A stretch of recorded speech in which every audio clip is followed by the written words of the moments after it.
Last வந்து அந்த converse லாம்ப்ரி ஃபார்முலாவோட முடிச்சிருப்போம். அதுக்கடுத்து இப்ப என்ன சொல்ல போறோம்னா, நெகட்டிவ் ஸ்கின் பிரிக்ஷன்னா என்ன அப்படிங்கிறத சொல்லப் போறேன். இதையும் எக்ஸாம்ல கேட்டிருக்காங்க. நார்மலா வந்து ஒரு ஃபைல் பவுண்டேஷன்ல வந்து நீங்க அல்டிமேட் ஸ்ட்ரென்த் கண்டுபிடிக்கிறீங்க அப்படின்னா, இந்த Q அல்டிமேட் 2 சார்ந்து இருக்கும். ஒண்ணு அ அதாவது QS ஸ்கின் பிரிக்ஷனல் ரெசிஸ்டன்ஸ், இன்னொன்னு QPன்னு சொல்லக்கூடிய எண்ட் பெரிக் ரெசிஸ்டன்ஸ். இந்த ஸ்கின் பிரிக்ஷனல் ரெசிஸ்டன்ஸ் என்னன்னா, ஒரு கீழ ஃபைல் பவுண்டேஷன் போடும் பொழுது, எந்த அளவுக்கு ஆப்போசிட் சைடுல உங்களுக்கு அந்த இந்த ஸ்கின்ல ரெசிஸ்டன்ஸ் கிரியேட் ஆகுது அப்படின்னு பேசுறது. அப்ப மேலேருந்து அடிக்கும் பொழுது இது கீழ் நோக்கி இறங்க பார்க்கும்.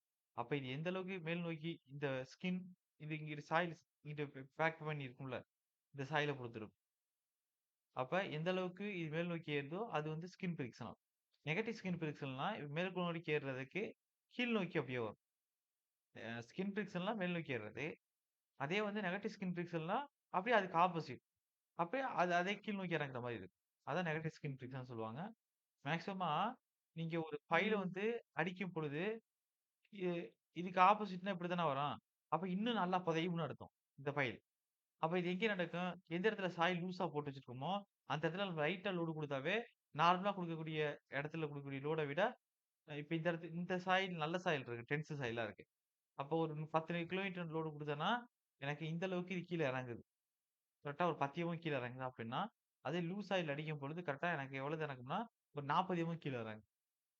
அப்ப நம்ம நார்மல் பிரிக்ஸல் ரெசிஸ்டன்ஸ்க்கு ஆப்போசிட்டா கிரியேட் ஆகக்கூடிய பிரிக்ஸல் ரெசிஸ்டன்ஸ் தான் நெகட்டிவ் ஸ்கின் பிரிக்ஷன்னு சொல்லுவோம். அதான் பார்க்க போறோம் பார்த்துக்கங்க. எக்ஸாம்ல கேட்டிருக்காங்க நெகட்டிவ் ஸ்கின் பிரிக்ஷன பத்தி. பாயிண்ட்டா நான் குடுக்குறேன். அதுக்கு முன்னாடி இத எழுதிக்கிறங்க. அதாவது நெகட்டிவ் ஸ்கின் பிரிக்ஷன்.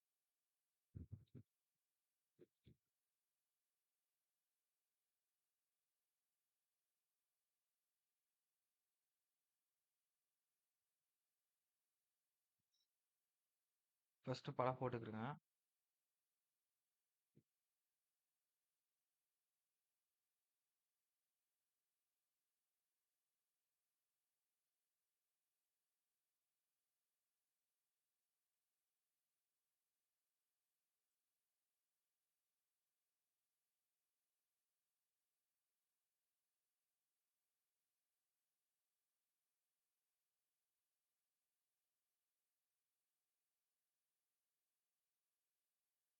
ஒரு குறிப்பிட்ட தூரம் வரை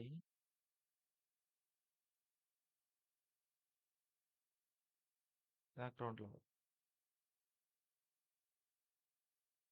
இப்ப குடுக்குறோம் அப்டின்னா, இந்த ஸ்கின்ல ஆப்போசிட்டா டெவலப் ஆகக்கூடிய இந்த ஃபோர்ஸ் தான் ரெசிஸ்டன்ஷியல் ஃபோர்ஸ் தான் ஸ்கின் பிரிக்ஷன் ரெசிஸ்டன்ஸ். அதே அப்ப இது வந்து நார்மலா இது வந்து பாசிட்டிவ் ஸ்கின் பிரிக்ஷன். அதாவது நார்மலா குடுத்துருக்க ஸ்கின் பிரிக்ஷன். இதுதான் அங்க படிச்சிருப்போம். என்ன விஷயம்னா,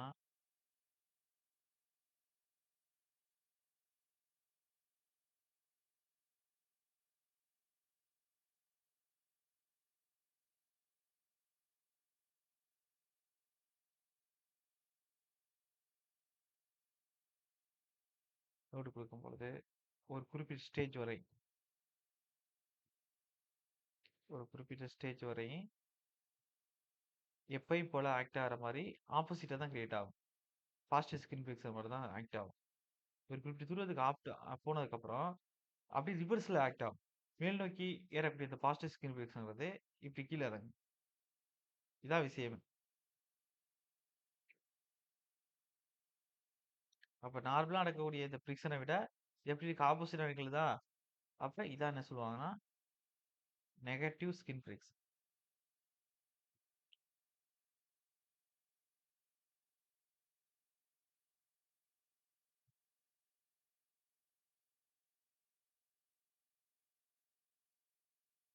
ஓகே. இப்போ ஒவ்வொரு பாயிண்ட்டா எழுதிக்கிறேங்க. அப்ப இந்த பிரிக்ஷன் எப்படி ஆக்ட் ஆகுதுன்னா, அப்வர்ட் ஆக்ட் ஆகுது. இதான் கீவேர்ட். பாசிட்டிவ் ஸ்கின் பிரிக்ஷன்ல பிரிக்ஷன் ஆக்டிங் அப்வர்ட்ஸ். அதே இங்க வந்து பிரிக்ஷன் ஆக்டிங் டவுன்வர்ட். அப்ப அந்த சாயில் லூஸா இருக்குன்னு அர்த்தம். இப்ப நீங்க அடிக்கிற திசையிலே ஃப்ரிக்ஷன் ஆக்ட் ஆகுதுன்னா, எந்த ஒரு ரெசிஸ்டன்ஸ் ஃபோர்ஸும் குடுக்கல. நல்லா அமுக்கிக்கிட்டே இருக்குன்னு அர்த்தம். அப்ப Q அல்டிமேட் அந்த சாயில் என்ன இருக்கு? ரெடியூஸ் ஆயிட்டே இருக்குன்னு அர்த்தம். இப்ப Q அல்டிமேட் வந்து ரெடியூசஸ்.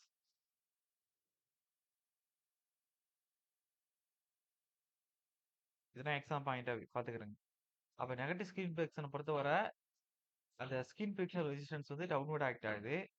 அதுக்கடுத்து ஒரு பொருள் நீங்க எப்படி மேல் நோக்கி ஃபோர்ஸ் குடுத்து அடிக்கிறீங்களோ, அதே திசையிலேயே ஃபிரிக்ஷனல் ரெசிஸ்டன்ஸும் கிரியேட் ஆகுதுன்னா, நல்லா அந்த பொருள் புதைஞ்சுகிட்டே இருக்குன்னு அர்த்தம். அப்ப அது நல்ல ஒரு பொருள் புதையுதுன்னா, அந்த இடத்துல சாயில் எப்படி இருக்கும்? ரொம்ப வீக்கா இருந்தா தான் நல்லா புதையும். அப்ப அந்த இடத்துல சாயிலோட ஸ்ட்ரென்த்ங்கிறது எப்படி இருக்கும்? Q அல்டிமேட்ங்கிறது ரொம்ப ரெடியூசஸா இருக்குன்னு அர்த்தம். ஞாபகம் வச்சுக்கங்க. இப்ப அடுத்து, இதுல வந்து முக்கியமா எக்ஸாம் பாயிண்ட் ஆஃப் வியூல நெகட்டிவ் ஸ்கின் ஃபிரிக்ஷனுக்கான இம்பார்டன்ட் டெர்ம்ஸ் என்னென்ன இருக்கு? அப்படிங்கிறத குடுத்துருக்கேன் பாத்துக்கிறேன்.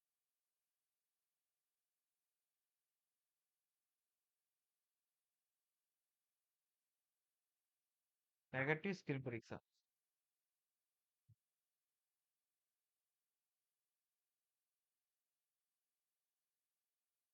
ஓகே. ஃபர்ஸ்ட்டு இது எந்த இடத்துல அக்கர் ஆகும் அப்படின்னா, ரொம்ப நல்லா கம்ப்ரசிபிள் ஆகும்னா சாயிலு. நல்லா அமுக்கும்ல, அந்த மாரி இடத்துல அக்கர் ஆகும். அப்ப occur seen compressive soils. Compressive soils. ஒண்ணு முடிஞ்சிருச்சு. அதுக்கடுத்து அப்ப நல்லா கம்ப்ரசிவ் ஆகுதுன்னா, அந்த இடத்துல சாயில் எப்படி இருக்கு? ரொம்ப லூஸா, சாஃப்ட்டா இருக்குன்னு அர்த்தம்.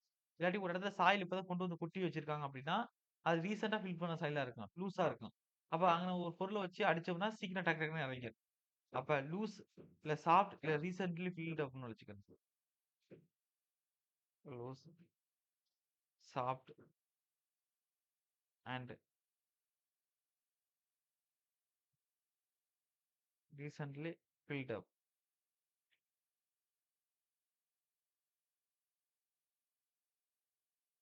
அதுக்கடுத்து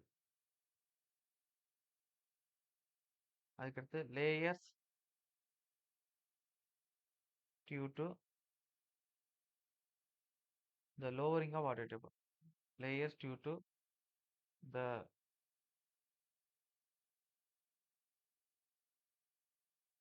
lowering of water table.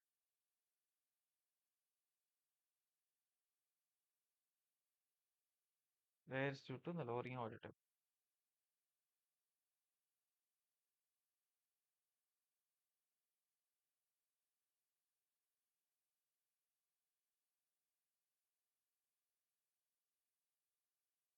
அப்ப இது எப்படி கூப்பிடலாம்னா, ஆல்சோ கால்டு கீழ் நோக்கி தானே நடக்குது. அப்ப டவுன்வர்ட் ட்ராக்ன்னு சொல்லலாம் அத. அப்ப ஆல்சோ கால்டு. அப்ப இது எதனால நடக்குன்னா, வாட்டர் டேபிள் ரொம்ப கீழ ரெடியூஸ் ஆகுறதுனால நடக்கும் அப்படின்னு வச்சுக்கிடுங்க. அதுக்கடுத்து இன்னொரு பேர் என்னன்னா, ஆல்சோ கால்டு டவுன்வர்ட் ட்ராக்ன்னு போட்டுக்கங்க. டவுன்வர்ட் ட்ராக் அப்படின்னு சொல்லலாம். வேற என்னன்னா, அப்ப இது எப்படி எலிமினேட் பண்ணலாம்னா, அந்த ஃபைலோட சைடுல ஒரு ஸ்மூத் கோட்டிங் குடுக்குறது மூலம் எலிமினேட் பண்ணலாம்னு சொல்லுவாங்க. ஓகேவா? இப்ப can be eliminated எழுதிக்கிறங்க.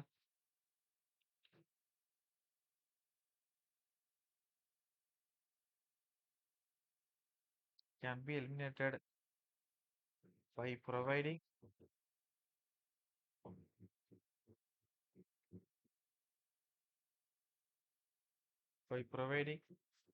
smooth coating. Smooth coating using protective sleeve. Using protective sleeve. அவ்வளவுதான். இதான் நெகட்டிவ் ஸ்பின் பிரேக்ஸ் இருக்கக்கூடிய இம்பார்ட்டன்ட் பாயிண்ட்ஸ். அதுக்கடுத்து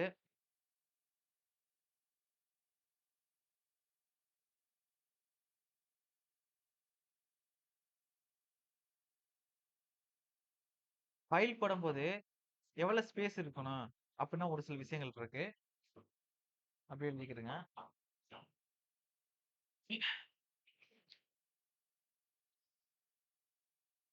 வெயிட்.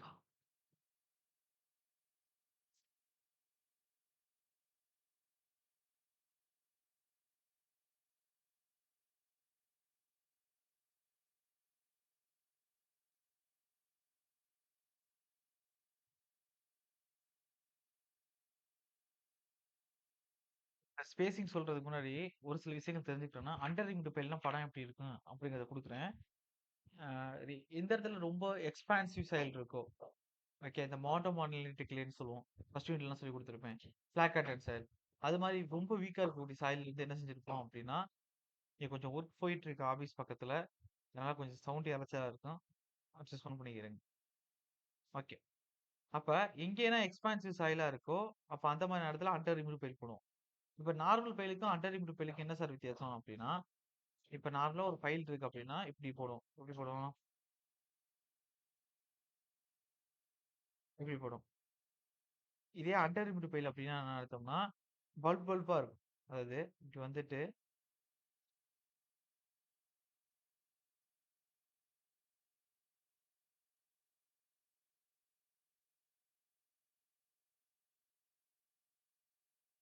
இப்படி பல்ப் பிரஷர் பல்ப்ன்னு சொல்லுவாங்க. இப்படி இருக்கும். ஃபைலோட ஷேப் அப்படிதான் இருக்கும். இதான் அண்டர் ரிம்டு பெயில்ன்னு சொல்லுவோம். இப்ப நார்மலா ஒரு ஃபைல் போடுறோம் அப்படின்னா, அந்த ஃபைலோட centre to centre distance gap எவ்வளவு இருக்கும் அப்படின்னா, இதுலேருந்து இதுவரையும் 3 Dங்கிற அளவுக்கு இருக்கும். சொல்றேன். அதே ஒரு அண்டர் ரிம்டு ஃபைல் போட போறோம் அப்படின்னா,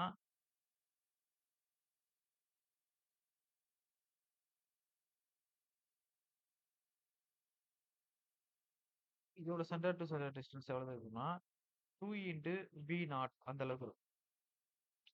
அதே ஒரு அண்டர் ரிம்டு ஃபைல்ல ஒரு பல்புக்கும் இன்னொரு பல்புக்கும் இடைப்பட்ட இந்த டிஸ்டன்ஸ் எப்படி இருக்கும்னா, அப்ப 2 இன்டு சாரி 2 1.5 இன்டு V0 அளவுக்கு இருக்கும்னு சொல்லுவோம். அப்ப இத எக்ஸாம்ல கேட்பாங்க. அதாவது ஃபார் ஃபிரிக்ஷனல் ஃபைலுக்கு எப்படி இருக்கும் அப்படின்னா, அது நார்மல் ஃபைலுக்கு சொல்றேன். 3 இன்டு Dங்கிற அளவுக்கு இருக்கும். அதே வந்து எண்ட் பியரிங் ஃபைல் ஓகேவா? சரி அண்டர் ரிம்டு ஃபைல். அண்டர் ரிம்டு ஃபைலுக்கு எவ்வளவு இருக்கு அப்படின்னா, 2 இன்டு P0 அளவுக்கு இருக்கும். அதே வெர்டிகல் ஸ்பேசிங் அண்டர் ரிம்டு ஃபைலுக்கு எப்படி இருக்குன்னா, 1.5 P0 அளவுக்கு இருக்கும். இதே மாரி எண்ட் பியரிங் ஃபைல் போடுறோம். அதாவது ஸ்கின்ன விட்டுட்டு எண்ட் பியரிங் பத்தி கன்சிடர் பண்ணி போடுறோம் அப்படின்னா, இந்த 3 இன்டு Dய தூக்கிட்டு எவ்வளவு போடணும்னா, 2.5 இன்டு Dங்கிற அளவுக்கு போடணும். அப்ப நம்ம எழுதுறதுலேருந்து ஒரு கொஸ்டின் கேட்பாங்க சார். நான் குடுக்குறேன் பார்த்துக்கிறேன். அப்ப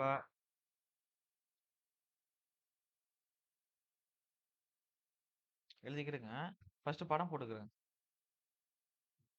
நார்மல் ஃபைல். அதாவது ஸ்கின் ஃபிரிக்ஷனல் ஃபைல் இல்லாட்டி அண்டர் ரிமூவ்டு ஃபைல். சரி end bearing pile. Under reamed ஃபைல்னா அந்த பல்ப் வந்து குடுத்திருப்பான். ஓகே. இது நார்மல் ஃபைல்.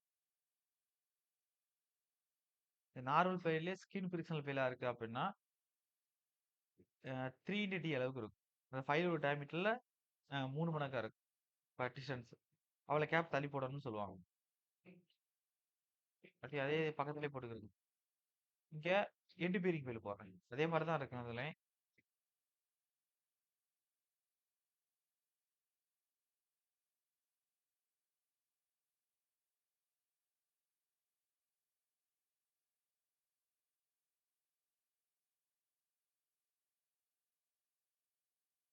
ஏன் அண்டர் ரிமூவ்டு ஃபைல் போடுறேன்.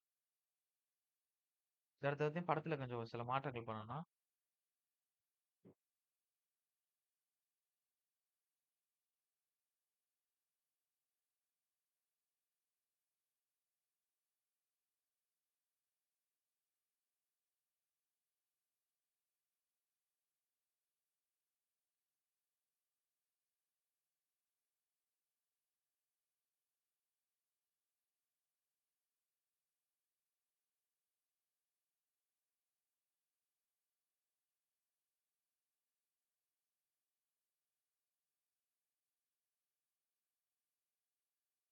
கொட மாரி இருக்கும். பல்புன்னு சொல்லுவாங்க. பல்ப் வரியும்ல குண்டு பல்புனா இருக்கும்ல அது மாரி.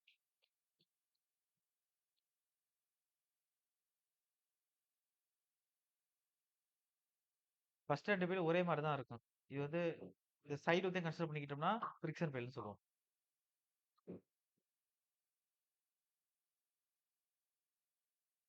ஃபர்ஸ்ட் அண்ட் இருக்கு. இத எண்ட்ல வந்து கன்சிடர் பண்ணிக்கிட்டோம் அப்டின்னா, எண்ட் பியரிங் ஃபைல்ன்னு சொல்லுவோம்.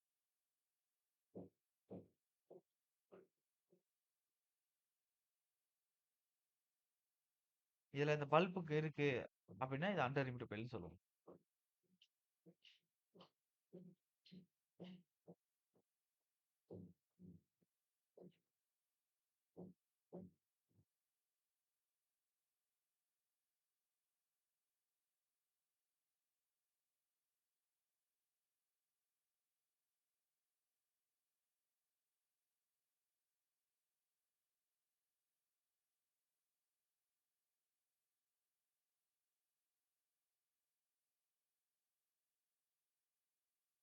அதாவது ஃப்ரிக்ஷன் ஃபெயிலுக்கு.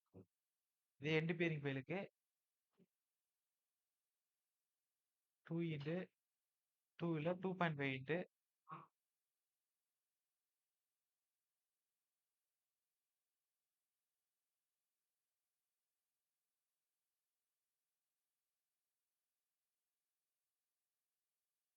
அண்டர் லிமிட் ஃபெயிலுக்கு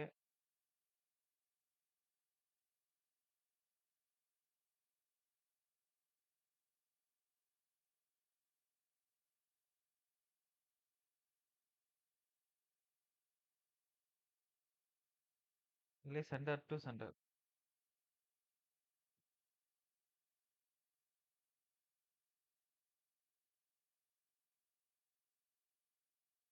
எனக்கு புரிஞ்சிருக்குன்னு நினைக்கிறேன். படத்திலேயே மேக்ஸிமம் குடுத்தாச்சு. ஆனா இது கொஸ்டின் ஏரியா தான். கேட்க வாய்ப்பு அதிகம் இருக்கு. இப்ப தியரட்டிக்கலா கீழ குடுக்குறேன் பாத்துக்கலாம் பாயிண்ட் பாயிண்ட்டா. அது ஆப்டிமம் ஸ்பேசிங் ஹெட்டிங் போட்டுக்கிறது. இது எழுதுறதுக்கு முன்னாடி optimum spacing.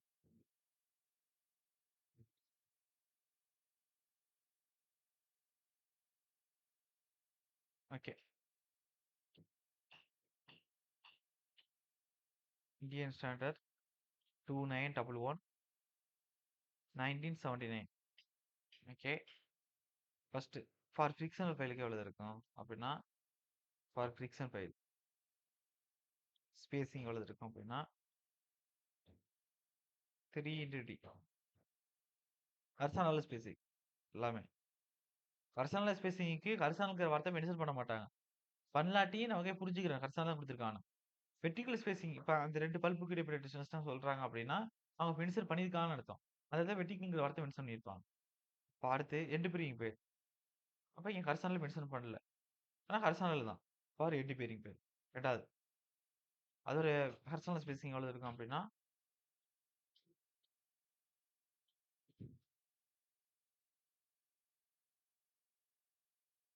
2.5 into D. Capital D small D ஃபைலோட டயாமீட்டர் ஞாபகம் வச்சுக்கிறேங்க. ஓகே. அதுக்கடுத்து 3வது for under limit file.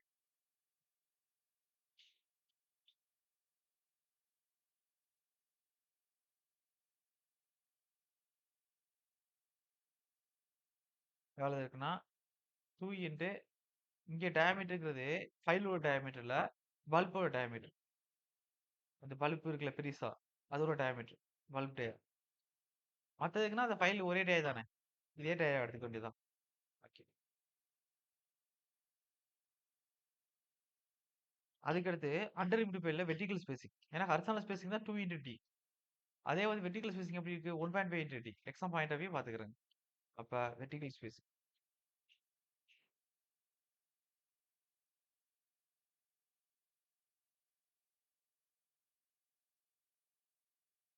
between bulb is equal to 1.5 into d.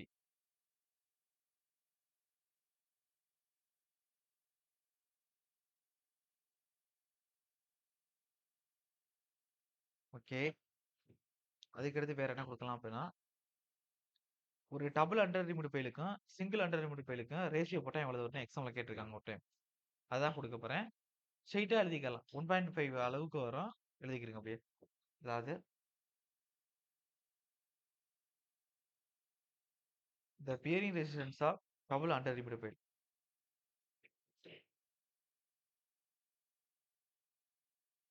Resistance of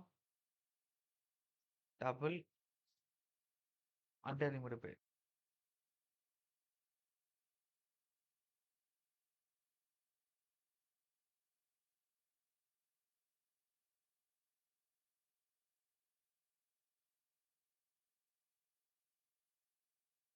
Bearing resistance of double under limit file னு போட்டுக்கிறேங்க. அதுக்கடுத்து வகுத்தல்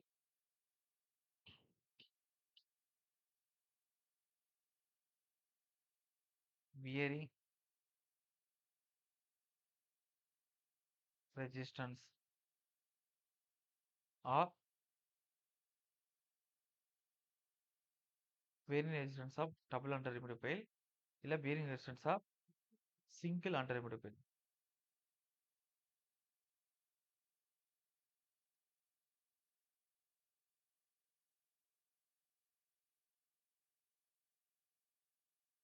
ரேஸ் எப்படி இருக்குன்னா 1.5 அளவுக்கு இருக்கும். ரேஷியோ 1.5 நல்லா ஞாபகம் வச்சுக்கோங்க 1.5. இப்ப பொதுவா இது ஒரு டைம் இஎஸ்சில கேட்டிருக்காங்க. அதனால குடுத்துருக்கு. இப்ப லோட் டெஸ்ட் ஓகேவா? லோட் டெஸ்ட்ட பொறுத்தவரை pile load, plate load test, pile load test, penetration test. இத குடுக்குறதுக்கு முன்னாடி ஒரு விஷயத்த நீங்க எழுதிக்கிறணும். இந்த ராட் பவுண்டேஷன்னா என்ன? இல்ல மேட் பவுண்டேஷன்னா என்ன? இது எங்க குடுக்குறோம்? அப்படிங்கிறதும், அதுக்கடுத்து வெல் பவுண்டேஷன்னா என்ன? அப்படின்னு 2 டீட்டெயில்ஸ் எழுதிக்கிறணும். இத எழுதிட்டீங்க அப்படின்னா, நம்ம டீட்டெயில்டு குடுக்க ஆரம்பிச்சிடலாம். எதுக்கு? நம்மளுடைய ஃபைல் பவுண்டேஷன்ல டெஸ்ட்க்கு வந்து குடுக்க ஆரம்பிச்சிடலாம். அப்ப ஃபைல் பவுண்டேஷன்ல இப்ப டெஸ்ட் நான் எழுதுறதுக்கு முன்னாடி என்ன குடுக்குறேன்னா, ஃபைல் பவுண்டேஷன் மாரியே 2 டைப் ஆஃப் பவுண்டேஷன் இருக்கு. ராப்ட் ஆர் மேட் பவுண்டேஷன் சொல்லுவாங்க. அப்படியே ஒரு வீட்டுக்கு ஸ்லாப் எப்படி இருக்கோ, அதே மாரி ஃபூட்டிங்ஸும் கீழ ஸ்லாப் மாரி பெருசா போடுவோம். ஃபுல்லா கம்பி அடிச்சுட்டு, அப்படியே அதுலேருந்து போடுறது தான் pile foundation or raft foundation. கிணறு மாரி பெருசு பெருசா வெட்டிட்டு போடுவாங்க. அதான் வெல் பவுண்டேஷன் சொல்லுவாங்க. அப்ப இது 2யும் பத்தி குடுத்துர்றேன்.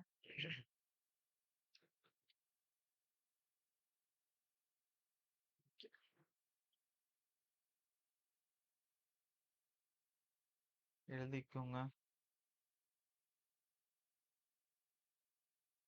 அதாவது ராப்ட் ஃபவுண்டேஷன், இதுக்கு இன்னொரு name mat foundation.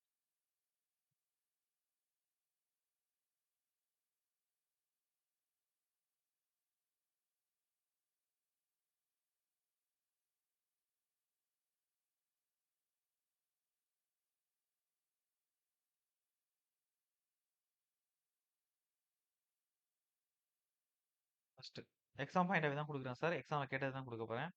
ராப்ட் and mat foundation எங்க யூஸ் பண்ணுவாங்க அப்படின்னா, எங்கே ஹெவி லோடு வருதோ, அதாவது ஹெவி லோடு வரணும். அதே சேம் டைம் அந்த சாயில் ரொம்ப வெரி வீக்கா இருக்கும். ஹைலி கம்ப்ரசிபிள். ஐ மீன் ரொம்ப அமுங்கக்கூடியதா இருக்கணும். அப்ப அந்த மாரி இடத்துல என்ன செய்யணும், ராப்ட் ஃபவுண்டேஷன் போட்டு தான் ஆகணும்.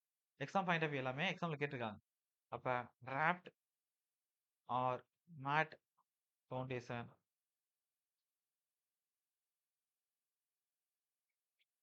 Is used when loads are heavy and soil is very weak அல்லது highly compressible.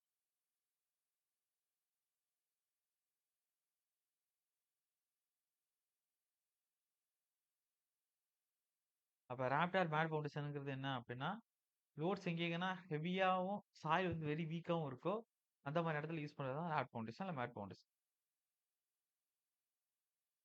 அதுக்கடுத்து இது மூலமா என்ன செய்வோம் அப்படின்னா, எங்கெங்கன்னா சாயில் அன்ஈவனா செட்டில்மென்ட் ஆகுதோ, ஒரு பக்கம் நல்லா கீழ இறங்குறது, இன்னொரு பக்கம் லைட்டா இறங்குறது. அப்ப அன்ஈவனா செட்டில்மென்ட் நடக்கக்கூடிய அதாவது டிஃபரன்ஸ் செட்டில்மென்ட்னு சொல்லுவாங்க. அப்ப அது மாரி எங்கெங்க நடக்குதோ, அந்த மாரி இடத்துல மேட் ஃபவுண்டேஷன் குடுத்துட்டோம் அப்படின்னா பிரச்சனை இருக்காதுன்னு சொல்லுவாங்க. அப்ப to avoid differential settlement or uneven settlement in erratic soil. அப்ப எங்க சாயில் வீக் ஆயி அந்த ஒரு இடத்துல நல்ல சாயிலா இருக்கும். ஒரு இடத்துல கம்மியான சாயிலா இருக்கும். டென்சிட்டி கம்மியா. அப்ப அந்த மாரி இடத்துல பிரச்சனை இல்லாம எல்லாத்துக்கும் ஒரே மாரி குழிய வெட்டிட்டு ஃபவுண்டேஷன் போட்டுட்டீங்க. மேட் ஃபவுண்டேஷன் பிரிஃபர் பண்ணிட்டீங்க அப்டின்னா, பிரச்சனை இருக்காது அப்டின்னு சொல்லுவாங்க. அப்ப டூ அவாய்ட் டிஃபரன்ஷியல்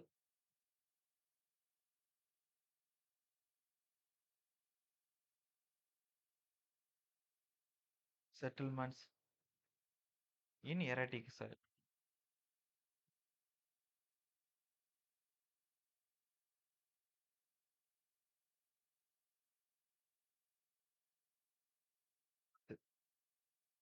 அடுத்த பாயிண்ட் என்ன அப்டின்னா, a raft is more economical than individual puddings.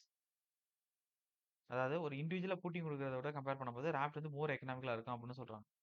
ரொம்ப டெப்த்துக்கு போடாம அகலத்தையும் அதிகப்படுத்திக்காது.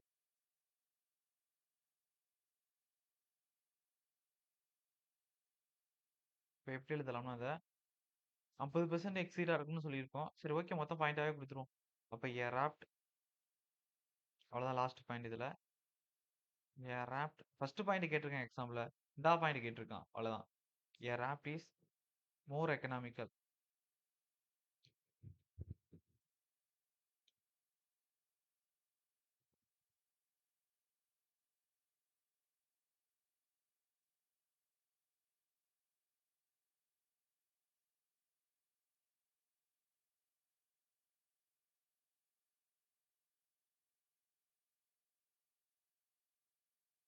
individual footing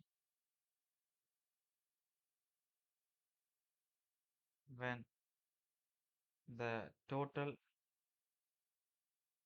base area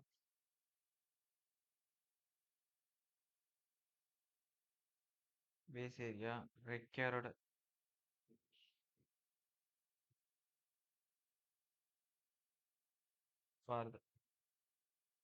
for the individual footing for the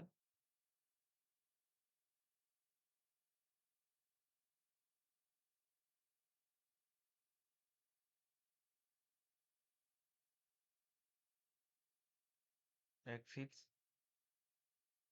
about 50% of area covered by structure.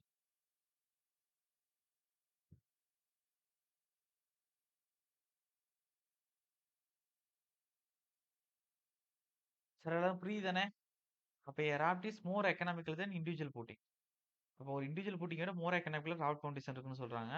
Base area required எப்படி இருக்கும் அப்படின்னா, individual பூட்டிங்கோட compare பண்ணும்போது exceed about 50% குடுத்துருக்காங்க. அது டோட்டலா cover ஆகக்கூடிய ஏரியா. மேக்ஸிமம் ஃபர்ஸ்ட் 2 விஷயம் ரொம்ப இம்பார்ட்டன்ட். ஃபர்ஸ்ட் எங்க யூஸ் பண்ற ராவுட் ஃபவுண்டேஷன் அப்படின்னா, சாயில் எங்க ரொம்ப வெரி வீக்கா இருக்கு, இல்ல ஹைலி கம்ப்ரசிபிள், இல்ல ரொம்ப சாஃப்ட்டா இருக்கோ அந்த இடத்துல, அல்லது ஹெவி லோட் எங்கேன்னா வருதோ அங்க யூஸ் பண்ணலாம். 2வது எங்க வந்து டிஃபரன்ஸ் செட்டில்மென்ட் சாயில் நடக்குதோ, அப்ப அந்த மாரி இடத்துல ராவுட் ஃபவுண்டேஷன் யூஸ் பண்ணலாம். அவ்வளவுதான். இப்ப அடுத்து வெல் பவுண்டேஷன். வெல் பவுண்டேஷன் முடிஞ்சிட்டு டெஸ்ட் சொல்றேன். டெஸ்ட்ல நெறைய டெஸ்ட் இருக்கு. அது எல்லா டெஸ்ட்டும் முடிச்சா ஃபைல் பவுண்டேஷன் முடியும்னு அர்த்தம். அதுக்கடுத்து ஃபைல் பவுண்டேஷன் முடிச்சுட்டாவே சொல்லிறலாம். மேக்ஸிமம் உங்களுக்கு bearing capacity soil and settlement. அதான் சாலோ ஃபவுண்டேஷன் சொல்லுவாங்க. அதுக்கடுத்து ஃபைல் ஃபவுண்டேஷன். இது 2 முடிச்சுட்டாவே அடுத்து இருக்கக்கூடிய பெரிய டாபிக் எர்த் பிரஷர் தான். அதுக்கு ஒரு செஷன். மத்த 2 இந்த ஸ்டெபிலிட்டி ஸ்லோப் சொல்றதுக்கும், எக்ஸலரேஷன் சொல்றதுக்கும் ஒரு மேக்ஸிமம் 2 செஷன்ல முடிஞ்சிரும். அப்ப இப்ப இந்த செஷன்ல இத முடிச்சுட்டோம் அப்டின்னா, அ அடுத்த 2 செஷன்ல உங்களுக்கு ஃபவுண்டேஷன் இன்ஜினியரிங் டோட்டலா முடிஞ்சிருச்சுன்னு அர்த்தம். அடுத்து வெல் ஃபவுண்டேஷன்.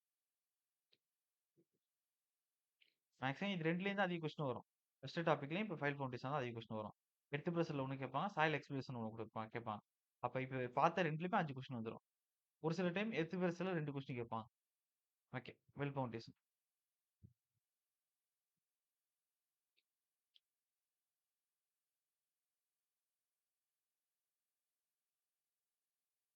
வெல் ஃபவுண்டேஷன பொறுத்தவர suitable for heavy bridge across river. ஒரு ஆறு ஓடிக்கிட்டு இருக்கு. அது குறுக்க ஒரு ஹெவி லோட் எடுக்கக்கூடிய ஒரு பெரிய பாலம் கட்டப் போறோம் அப்டின்னா, அந்த இடத்துல வெல் ஃபவுண்டேஷன் போடணும். ரொம்ப ஆழமா தோண்டிட்டு உங்களுக்கு ஃபவுண்டேஷன் போட்டிருப்பாங்க. ஆனா அந்த ஆணவத்தையும் அதிகமா இருக்காது. அகலமும் அதிகமா இருக்கும். பெரிய பெரிய தூணா இருக்கும். அப்ப சூட்டபிள் ஃபார்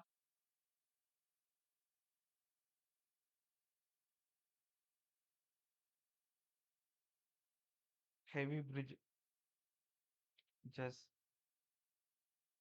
அக்ராஸ் ரிவர். 2வது பாயிண்ட். இதே வந்து டபுள் டி ஷேப்ல போடுவாங்க. ஓகேவா? அது வந்து ரொம்ப எக்கனாமிக்கல் ஷேப்ன்னு சொல்லுவாங்க. வெல் ஃபவுண்டேஷன்ல. எழுதிக்கிறங்க. டபுள் இந்த டி. இந்த குச்சி டீல இந்த T. Double T shaped is more economical. இந்த more economical shape. Exam pointer உள்ளது தான் எழுதிக்கிறேன். Economical shape. அதுக்கடுத்து கிரிப் லென்த். அப்ப எவ்வளவு தோன்றமோ அத விட 2க்கு இடைப்பட்ட கிரிப் லெவல் வந்து அதிகமா இருக்கும்னு சொல்லுவாங்க. கிரிப் லென்த்ங்கிறது. 2 ஃபுட்டிங்ஸ்க்கு இடைப்பட்ட வெல் ஃபவுண்டேஷன் இடைப்பட்ட லென்த்ங்கிறது நம்ம கீழ எவ்வளவு தோன்றமோ ஃபுட்டிங்ஸ் கீழ அதோட அதிகமா இருக்கணும். இல்லாட்டி இதோட லாஸ்ட்டா குடுத்துக்குறோம். அதுக்கடுத்து என்னன்னா நார்மல்ஸ் கவர் டெப்த் எழுதிக்கிறேங்க. இது ஃபார்முலா இருக்கு. ஆல்ரெடி இதே மாரி ஒரு ஃபார்முலா இரிகேஷன் இன்ஜினியரிங்ல பார்த்திருப்போம். அதாவது நார்மல்ஸ் கவர் டெப்த்ன்னு போடுங்க.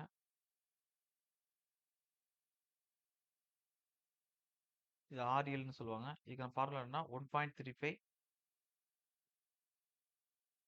Q divided by F whole power 1/2. அதாவது அட் லெசிஸ் ஃபார்முலான்னு சொல்லுவாங்க.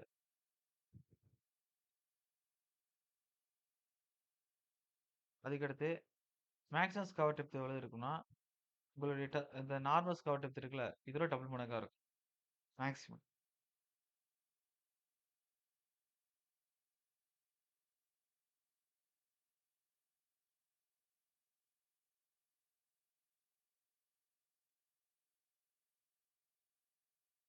R equal to 2 into RL அளவுக்கு இருக்கும். இது மேக்ஸிமம் கவர் டெப்த். அதே மேக்ஸிமம் கவர் லெவல் எவ்வளவு இருக்கும் அப்படின்னா,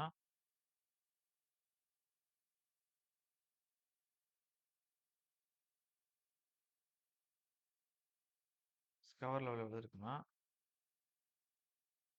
ஹை பிளட் லெவல்லேருந்து 2 இன்டு RL கழிக்கிற மாரி இருக்கும்.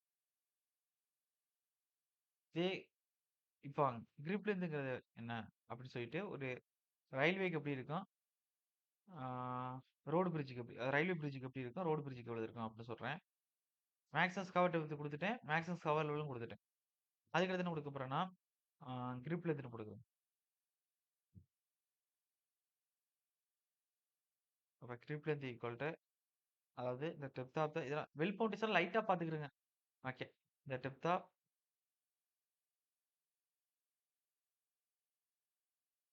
த bottom of the bottom of the well below த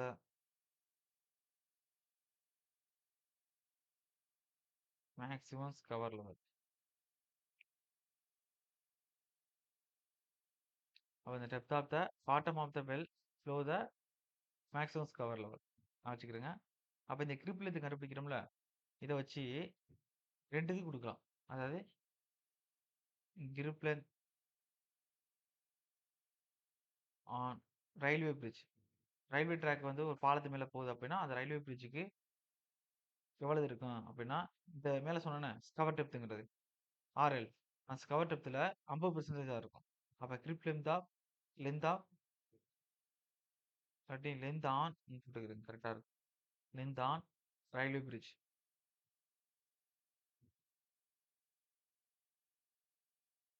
பிரிட்ஜஸ்ன்னு போட்டுக்கிறேன். அதாவது 50% ஆஃப் மேக்ஸிமம் கவர் டெப்த்தா இருக்கும். கவர் டெப்த்னா 1.35 into cube divided by F whole power 1/2 cover டெப்த்தா இருக்கும். அதே grip length of on road பிரிட்ஜ்ன்னு போட்டுக்கிறேன். அதே grip length on road bridges equal to எவ்வளவுன்னா 30% ஆஃப் மேக்ஸிமம் கவர் டெப்த்தா இருக்கும்.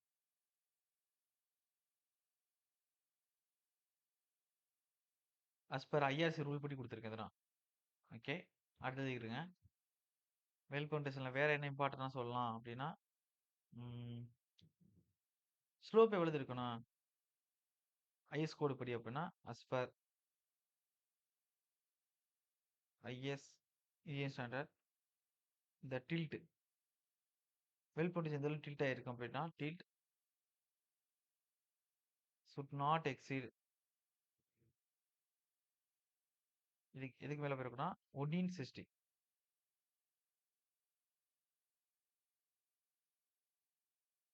1 இன் 60க்கு மேல போயிறக்கூடாது. டில்ட் பண்றது அப்படின்னு சொல்றாங்க. அதுக்கடுத்து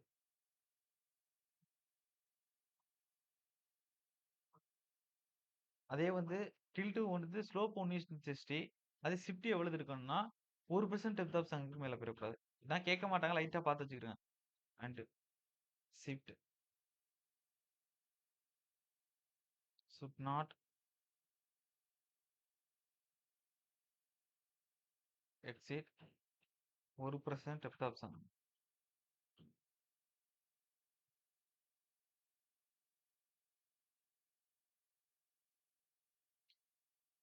அதே வந்து ஒருவேள உங்களோட டில்ட்ங்கிறது இங்க 1 இன் 60 தான் இருக்குன்னு சொல்லியிருக்கேன். 1 இன் 80 இருக்கு. அடுத்ததுக்கு போகுதுன்னா ஷிஃப்ட் 12 சென்டிமீட்டர் ஆயிரும். பார்த்துக்கிருங்க. நான் தேவையில்ல. இந்த கூட சரி ஓகே. எதுவும் எழுதிக்குதுங்க. Last point. அதே as per Indian standard tilt should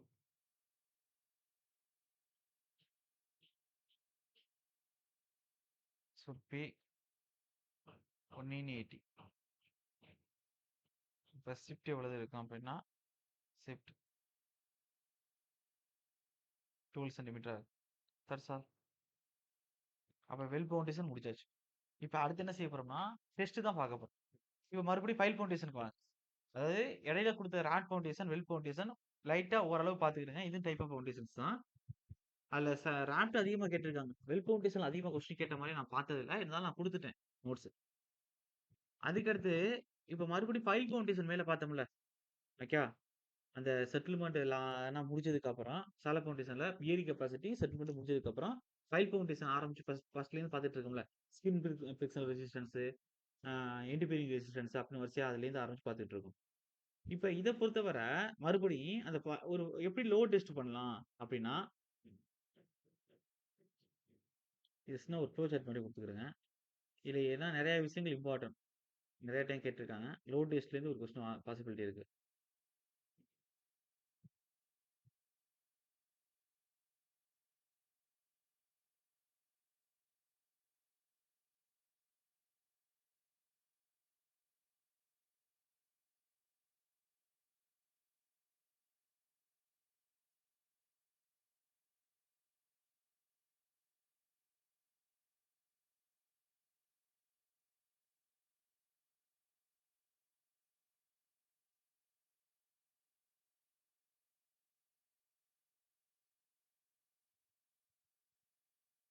load test அதுல ஃபர்ஸ்ட் ஃபைல் லோட் டெஸ்ட்.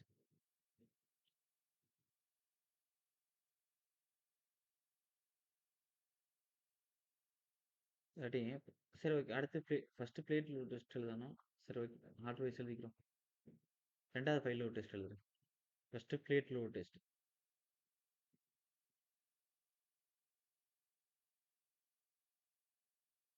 ரெண்டாவது ஃபைல் லோட் டெஸ்ட்.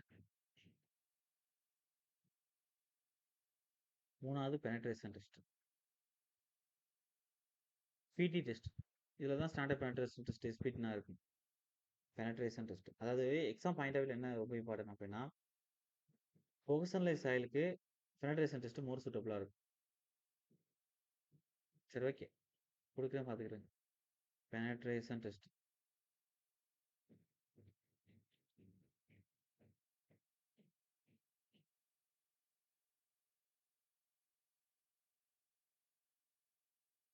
இது எந்த ஐஎஸ் கோட் சொல்லுது அப்படின்னா இந்தியன் ஸ்டாண்டர்ட் 188/1982. அதே இங்க இந்தியன் ஸ்டாண்டர்ட் 2911/1985. இது வந்து பார்ட் 4R.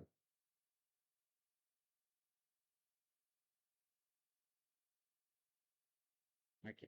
இப்போ பிளேட் லோட் டெஸ்ட்ல என்ன சொல்லலாம்னா இது இங்க சால ஃபவுண்டேஷன் யூஸ் பண்ணுவோம் maximum plate load test for exam point of தான் சாலோ ஃபவுண்டேஷன் டெப்த் கம்மியாக இருக்கக்கூடிய இடத்துல யூஸ் பண்ணுறது. அதே ஃபைல் லோட் டெஸ்ட் மோஸ்ட் பாப்புலராக இருக்கக்கூடிய டெஸ்ட் இதுதான். மோஸ்ட் ரிலேபிள் வந்து டேன் இன்ஸ்டியூட் அதாவது சைட்டில் பண்ணக்கூடிய டெஸ்ட். இன்ஸ்டியூட்னா சைட்டில் பண்ணுறது. அப்போ எழுதிக்கிறேங்க. எக்ஸாமில் கேட்டிருக்காங்க most reliable and then institute test எது அப்படின்னா ஃபைல் லோட் டெஸ்ட். இதில் தான் உங்களுக்கு மேக்ஸிமம் வந்து லோடு கண்டுபிடிக்கிறது. ஆனால் இப்போ நடைமுறையில் பார்த்தோம் அப்படின்னா எஸ்பிடி டெஸ்ட் தான் யூஸ் பண்ணுறாங்க. Dutch cone penetration test, static cone penetration test, standard penetration test, SPT அதாவது ஸ்டாண்டர்ட் பெனட்ரேஷன் தான் அதிகம் யூஸ் பண்ணிட்டு இருக்காங்க. ஓகே. இதான் எழுதிக்கிறேன். இது வந்து most reliable and turn institute. பெரிய பெரிய மூட்டைகளாக அடுக்கி சாயில வச்சு இந்த டெஸ்ட் பண்ணுவாங்க. இது ஃபைல் ஒரு பெரிய பிளேட் வச்சு லோடு கொடுத்து பண்ணுவாங்க. நான் கீழே எழுதுறேன் எல்லா விஷயம் exam point of view. Plate load test தனியாக எழுதுறேன், ஃபைல் லோட் டெஸ்ட் தனியாக எழுதுறேன். இப்போ மோஸ்ட் ரிலியபிள் அண்ட் டர்ன்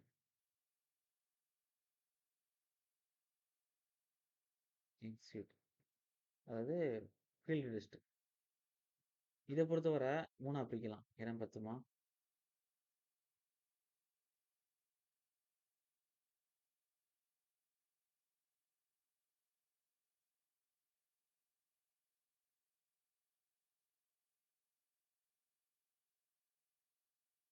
என்னன்னா 3 அப்படின்னா, அதாவது எஸ்பிடி டெஸ்ட்.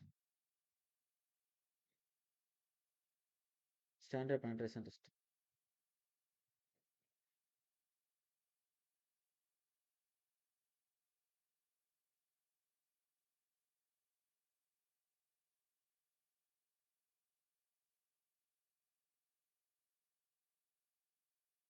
அதுக்கடுத்து இங்க சிபிடின்னு சொல்லுவாங்கல்ல, எஸ்சிபிடின்னு சொல்லுவாங்க. எஸ்சிபிடி. எஸ்சிபிடி. கோன் பெனட்ரேஷன் டெஸ்ட்னு சொல்லுவாங்க. இல்லாட்டி ஸ்டாட்டிக் கோன் பெனட்ரேஷன். இல்லாட்டி இது எப்படி சொல்லலாம்னா, இது எங்க எழுதுறது? ம். கலர் சேஞ்ச் பண்றேன். இதுக்கு நேரா உள்ளதுன்னு அர்த்தம். லெட்டர் எழுதலாம். அதாவது ஸ்டாட்டிக் கோன் பெனட்ரேஷன் டெஸ்ட்னு சொல்லுவாங்க. SCP SCPT penetration test. இல்ல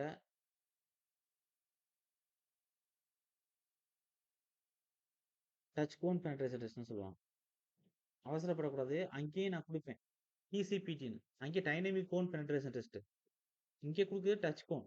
சாரி, எஸ்சிபிடிக்கு ஒரு ஸ்டாட்டிக் கோன் பெனட்ரேஷன் டெஸ்ட்னு இருக்கு. இல்ல டச் கோன் பெனட்ரேஷன் டெஸ்ட்னு இருக்கு. கவனமா இருக்கணும். அல்லது Dutch cone TUTGH Dutch cone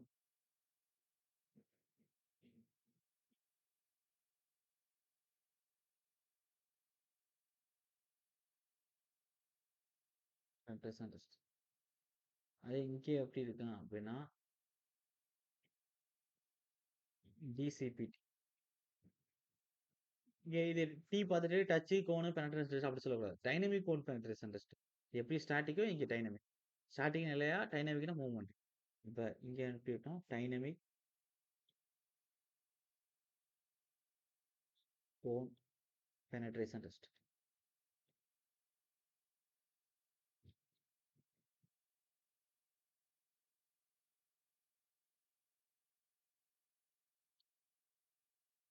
அப்படியே ஒரு நிமிஷம் இருங்க. வாட்டர் ஊத்தி முடிச்சுக்கிறேன். அப்படியே இருங்க.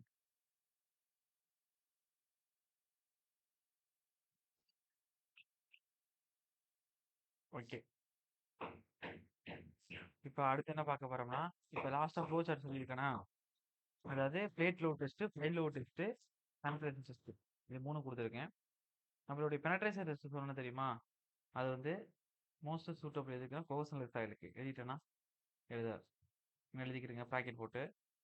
அதாவது இந்த பெனட்ரேஷன் டெஸ்ட் சொன்னேன்னா, இது எதுக்கு மோஸ்ட் சூட்டபிளா இருக்குன்னா, கோகசனல் சாயிலுக்கு.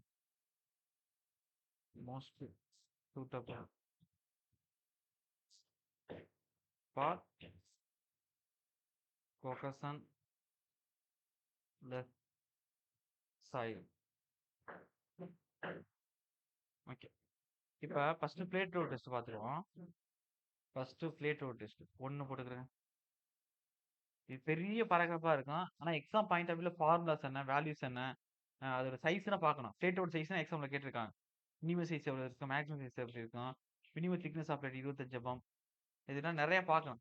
இப்ப டென்ஷன் சென்டர் யூஸ் பண்ணா மேக்ஸ் 30க்கு 30, லூஸ்னா 75க்கு 75 எல்லாம் சொல்லி அப்படி பாத்துக்கிடுங்க. அதாவது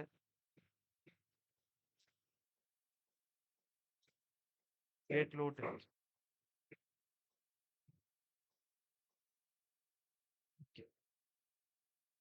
இது வந்து IS Indian standard code book வந்து 1888 1982 சொல்லுது. ஃபர்ஸ்ட் எக்ஸாம் பாயிண்ட்ல ஃபர்ஸ்ட் இம்பார்ட்டன் என்னன்னா, இது எதுக்கு சூட்டபிள்? சேல ஃபவுண்டேஷனுக்கு. அப்போ only suitable for exam point of view இதுதான் டெஸ்ட் எல்லாமே suitable for shallow foundation.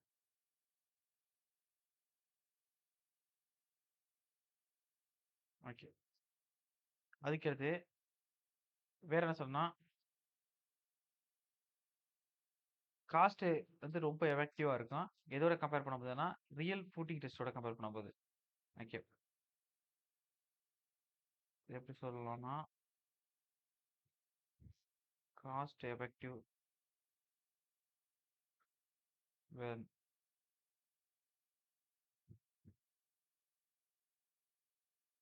Compared to the real footing test.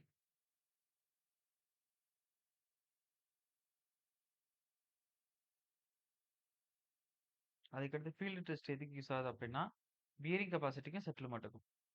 Field test to find இது மூலம் என்ன கண்டுபிடிக்கலாம் அப்படின்னா, சொல்லிட்டேன். Plate load test, shallow foundation தான். அப்ப சாலர் ஃபவுண்டேஷனுக்கு இதுக்கு முன்னாடி படிச்சோமே, ஃபைல் ஃபவுண்டேஷனுக்கு முன்னாடி என்ன பார்த்தோம்? பியரிங் கெப்பாசிட்டி, செட்டில்மெண்ட் தான் படிச்சிருப்போம். அப்ப இந்த ஃபீல்டு டெஸ்ட்ல பிளேட் லோட் இந்த ஃபீல்ட் டெஸ்ட்ல இருக்கக்கூடிய பிளேட் லோட் டெஸ்ட் மூலமா நம்ம எது கண்டுபிடிக்க முடியும் அப்படின்னா, பியரிங் கெப்பாசிட்டி, செட்டில்மெண்ட் கண்டுபிடிக்க முடியும். கேட்டிருக்காங்க. ஃபீல்டு டெஸ்ட் அதாவது பிளேட் லோட் டெஸ்ட் தான் சொல்றேன். ஃபீல்டு டெஸ்ட் டூ ஃபைண்ட்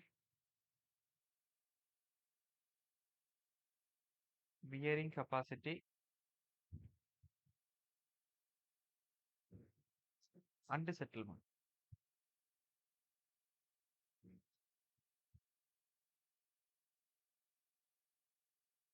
முடிஞ்சிருச்சு. அதுக்கடுத்து இது ஃபார்முலா எப்படி இருக்குன்னா, பி டிவைடட் பை சைஸ் தான் இதுனா. ஓகேவா? கீழ குடுக்குறேன். அதாவது ஃபர்ஸ்ட் செட்டில்மெண்ட் இதுதான். அப்படியே ஃபூட்டிங்னு குடுத்துருமா? ஓகே. ஃபூட்டிங்ஸோட பிரெத்து கீழ அந்த பிளேட்டோட பிரெத் இஸ் ஈக்குவல் டு ஃபூட்டிங்ஸோட டெப்த். ஓகேவா? அந்த பிளேட்டோட டெப்த். ஃபூட்டிங்ஸோட பிரெத், பிளேட்டோட breadth.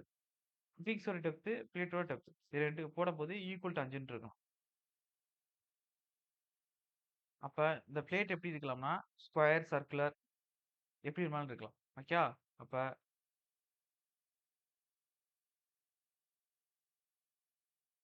plates are used to square, circular,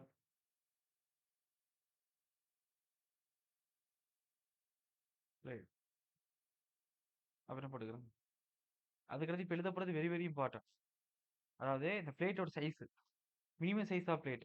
அதாவது உங்களுக்கு நார்மலா டென்சைல் டென்சர் ஸ்ட்ரிப் சைலா இருக்கு அப்படின்னா மினிமம் சைஸ் போதும் பிளேட். அதாவது minimum minimum size of the plate 30 centimetre இருக்கு. 30 சென்டிமீட்டர் எப்பனா for denser strip சைல்.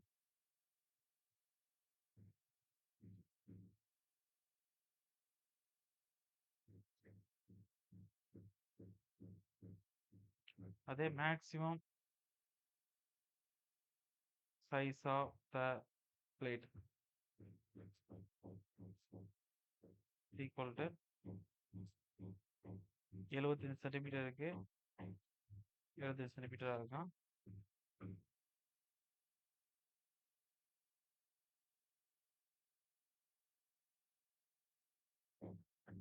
For loose and top side.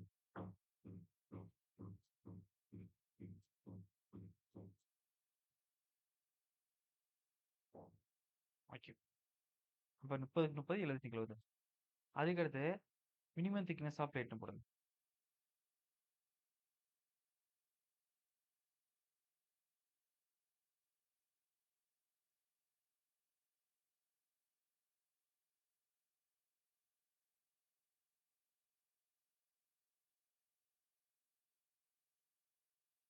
equal to 25 mm.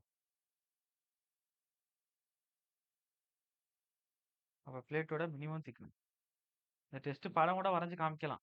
Setup front சர்ஃபேஸ்ல இருந்து கீழ போடும்போது வேணாம் அதெல்லாம். ஓகேவா? அதுக்கடுத்து வேற என்ன சொல்லலாம் அப்படின்னா, இப்ப லோடிங் குடுக்கும் பொழுது என்னென்ன விஷயங்கள் இருக்கும்? அத பார்க்கணும். அடுத்து இப்ப இதுல சைஸ் வரையும் குடுத்துருக்கேன். இப்ப லோடிங் எப்படி குடுப்போம்? இனிஷியல் சீட்டிங் லோட் எவ்வளவு குடுப்போம்னா, 70 gram per centimetre square. Load increment வந்து 150 தான் சேஃப் லோட் இன்கிரீஸ் பண்ணணும். நான் குடுக்குறேன், எழுதிக்கிறேன். லோட் இன்கிரிமெண்ட்டே கேட்டிருக்கான் எக்ஸாம்ல. எவ்வளவு இன்கிரீஸ் ஆகுதுன்னு. அடுத்து நான் என்ன குடுக்கணும் நோட்ஸோ அதத்தையும் பார்த்தா போதும். நெறைய டெஸ்ட் இருக்கு. எக்ஸாம் பாயிண்ட் ஆஃப் வியூல என்னமோ அதத்தையும் குடுக்குறேன். அதே இதே டெஸ்ட்ல லோடிங் எப்படி குடுப்போம் அப்படின்னா,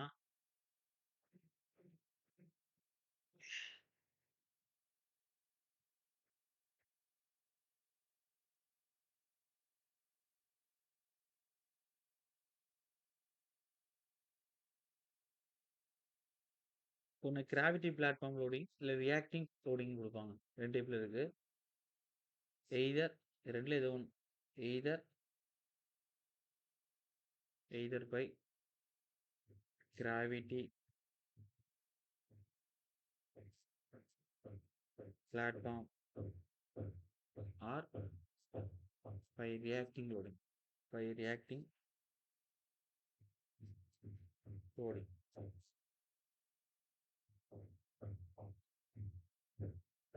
ஃபர்ஸ்ட் இனிஷியல் சீட்டிங் லோட் எவ்வளவு இருக்கு பாருங்க.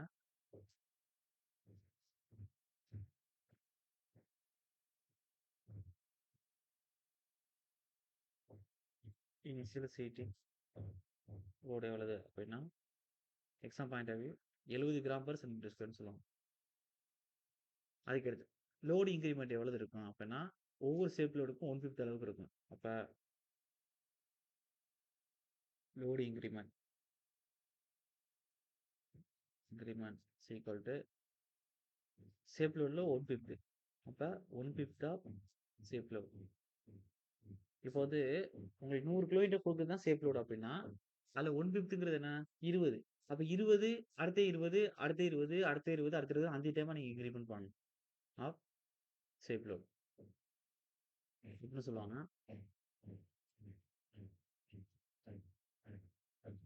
அதுக்கடுத்து லோடிங் எவ்வளவு நேரம் கொடுப்போம் அப்படின்னா 1 ஹவர் கொடுப்போம். 16 மினிட்ஸ். 16 சொல்றேன். 60 மினிட்ஸ். ஓகே 16ல 60. அதுக்கு லோடு வந்து minimum duration of loading. Minimum duration of loading எவ்வளவு கொடுப்போம் அப்படின்னா 60 மினிட்ஸ். அதாவது 1 ஹவர். அது மினிட்ஸ்ல தான் கேட்பாங்க. 1 ஹவர் என்ன எழுதி சார் 1 ஹவர்னு எழுதிக்கிறேன்.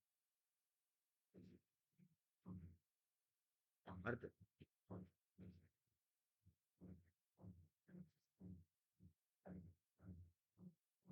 இப்ப இந்த லோடுக்கு கரு வரையறோம் அப்படின்னா, இது எப்படி கொடுக்கலாம்னா,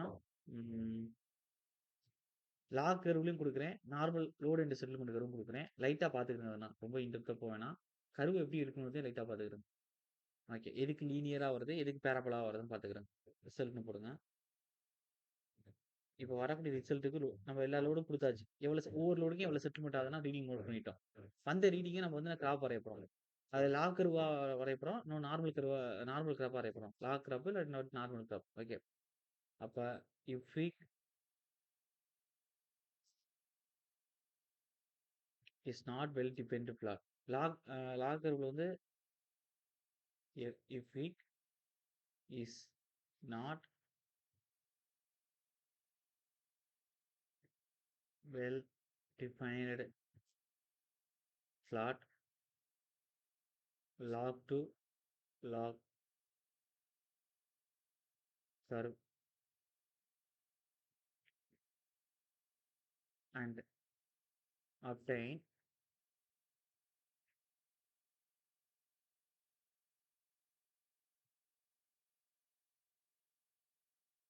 ultimate strength as recommended by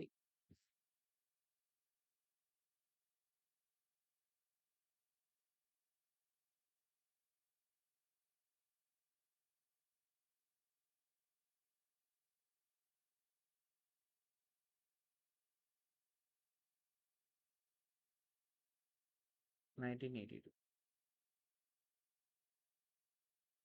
அப்போ டயக்ராம் எப்படி இருக்கும் அப்படின்னா,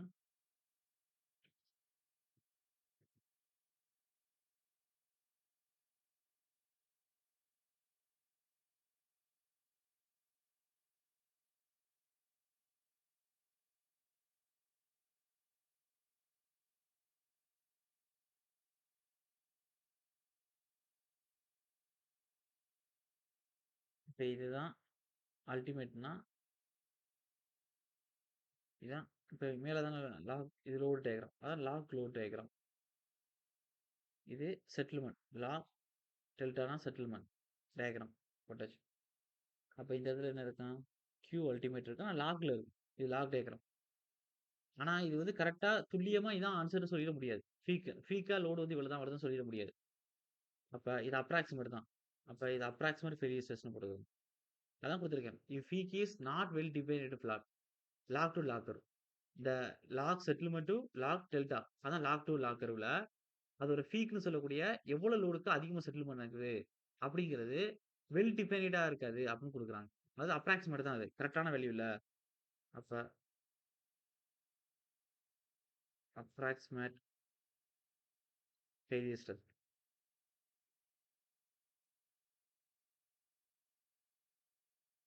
ஓகே. அதுக்கடுத்து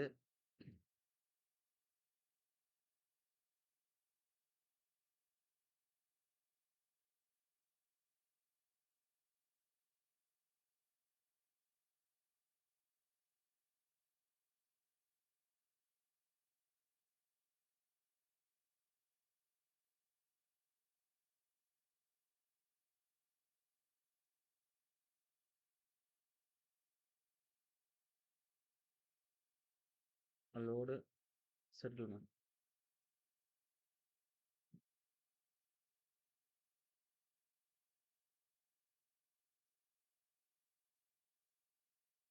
இது நார்மல் இதுல வெல் டிஃபைன்டா கிடைக்கும். எப்படி கிடைக்கும்னா, ஆல்ரெடி இங்க punching failure, local side failure, general side ஃபெயிலியர்லாம் குடுத்துருக்கணும். அதே மாரி தான் டயக்ராம் இதுவும் கிடைக்கும்.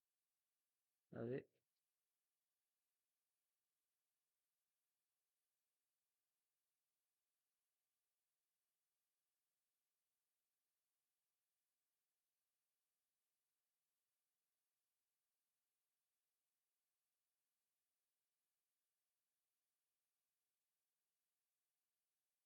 Bங்கிறது கொகசிவ் சாயில்னு இருக்குங்க.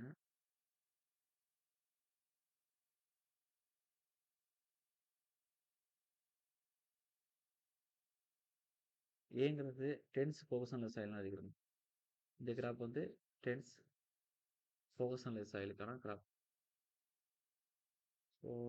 கொகஷன்லெஸ் cohesionless soil.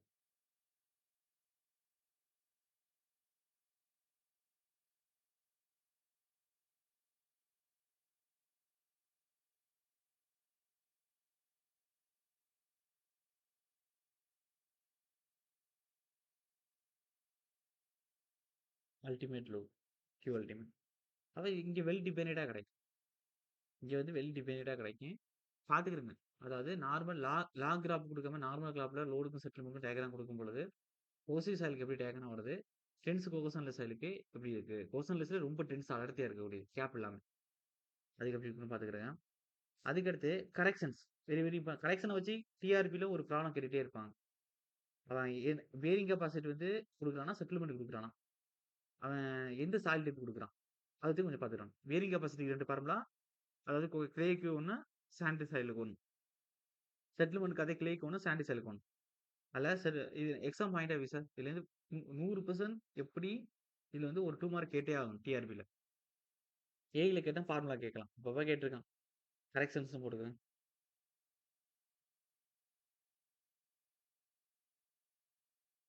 Corrections.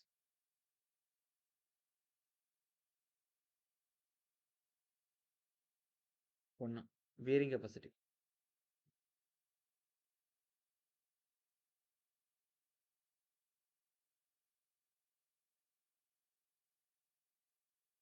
1 Roman letter 1 போட்டுக்கங்க. For clayey soil.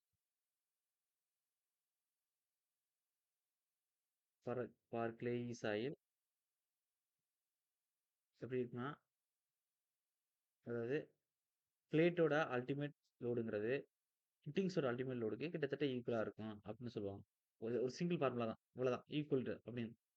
இல்ல QPங்கிறது என்ன அப்படின்னா, bearing capacity of plate.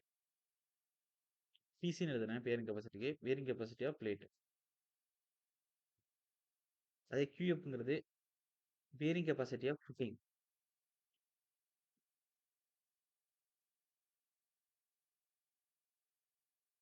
Okay. ஞாபகம் வச்சுக்கிடுங்க. இதே வந்து அ செட்டில்மென்ட்க்கு பார்த்தோம் அப்படின்னா, எஸ்எஃப், எஸ்பின்னு வரும். நான் அங்க வரும்போது சொல்லிக்கிறேன். ஓகே. அடுத்து. இது கிளே சாயில். இதே பீரிங் கெப்பாசிட்டிக்கு 2வது ஃபார்முலா எங்கன்னா, கோஹெசிவ் சாயில் முடிச்சாச்சா? Cohesionless soil. அதாவது சாண்டி அண்ட் கிராவலி சாயில்னு எழுதிக்கோங்க. For sandy and gravelly soils. அப்ப இத பொறுத்தவரை QP வகுத்தல் QF. State load divided by footings load. அதுக்கடுத்து BP வகுத்தல் BF. அதாவது பிளேட்டோட பிரெத் டிவைடட் பை ஃபுட்டிங்ஸோட பிரெத். அதான் குடுத்துருக்கேன். அப்ப இங்க இந்த QP, QFனா இங்கேயே குடுத்துட்டேன். வேர்ன்னு. அப்ப இங்க அடிஷனலா இருக்கிறது BP, PF தானே. அப்ப BP கேப்பிட்டல் Bங்கிறது பிரெத். கீழ குடுத்திருக்க Pங்கிறது பிளேட். அப்ப பிரெத் ஆஃப் த பிளேட்ன்னு போட்டுக்கிறேன்.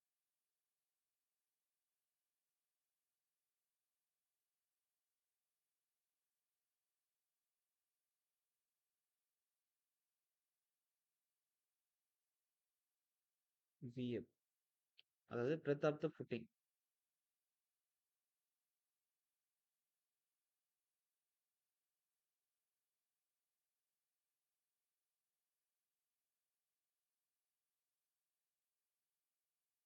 ஓகே.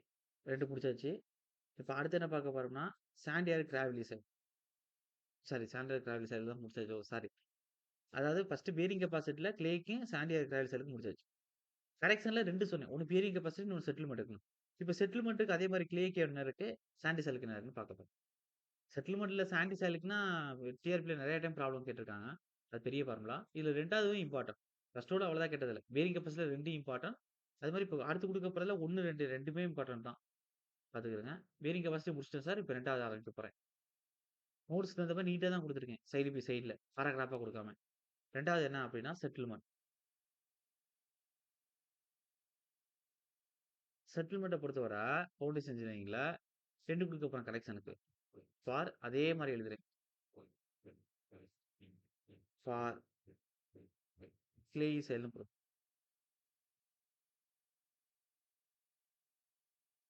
எப்படி இருக்குன்னா, SP வகுத்தல் SF is equal to BP வகுத்தல் BF.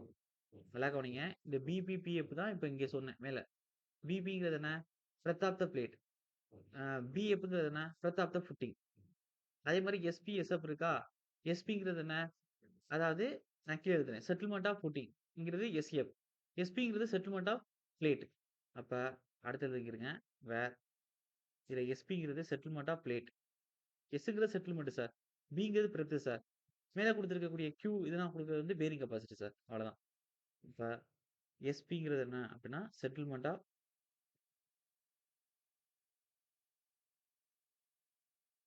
பிளேட். அதுக்கடுத்து SF. SFங்கிறது என்ன அப்டின்னா, settlement of footing.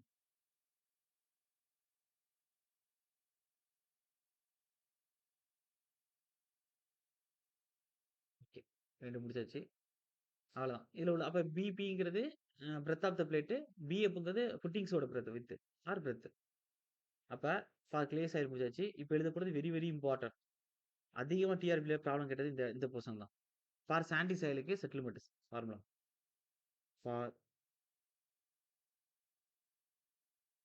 Formula very very important. கண்டிப்பா இதுலருந்து ஒரு கொஸ்டின் வரும். ஏஐக்கு பாத்துக்கிடுங்க. இப்ப எழுதுற பேயிங் கெப்பாசிட்டில 2 ஃபார்முலா, செட்டில்மென்ட்ல 2 ஃபார்முலா. அதுக்கடுத்து இங்க எப்படி வரும்னா, அது இது அப்படியே தலைகீழா மாறும் இங்க. SF மேல வந்துரும். SP கீழ வந்துரும். Is equal to open bracket BF வச்சுக்கிடுங்க. உள்ளுக்குள்ள BP பிளஸ் 30 வகுத்தல் BF மேல வந்துருச்சா? அப்ப கீழ BP. அப்ப இங்க எது குடுக்குறோமோ அதுக்கு ஆப்போசிட்டா உள்ளுக்குள்ள. F குடுத்தேன் B உள்ளுக்குள்ள. அப்ப இங்க P குடுத்திருக்கேன். அப்ப BF வந்து உள்ளுக்குள்ள பிளஸ் 30 குளோஸ் பிராக்கெட் மொத்தம் ஒரு க்ளோஸ் ப்ராக்கெட் போட்டு ஹோல் ஸ்கொயர் போட்டுக்க வேண்டியதுதான். சார் புரியுதா? கண்டிப்பாக 100% டிஆர்பில எத்தன டைம் கேட்டாலும் ஒரு ப்ராப்ளம் இதுல இருந்துகிட்டே இருக்கும் 2 மார்க்கு. இந்த ஃபார்முலா யூஸ் பண்ணி. அவங்க இது எஸ்எஃப் கேட்கலாம். இல்ல வந்து இந்த ஏதாச்சும் ஒண்ணு எல்லாத்தையும் குடுத்துட்டு ஏதாச்சும் ஒண்ணு கேட்பான். Formula very, very, very important. ரொம்ப கவனமா இருக்கணும். அப்ப கரெக்ஷன்ல மொத்தம் 4 ஃபார்முலா. ஒரு கொகசிவ்ன்னு சொல்லக்கூடிய கிளேக்கு அ நம்மளுடைய பியரிங் கெப்பாசிட்டில ஒண்ணு, செட்டில்மென்ட்ல ஒண்ணு. கொகஷன்லெஸ்ன்னு சொல்லக்கூடிய சாண்டியர் கிராவிலி சாயிலுக்கு நம்மளுடைய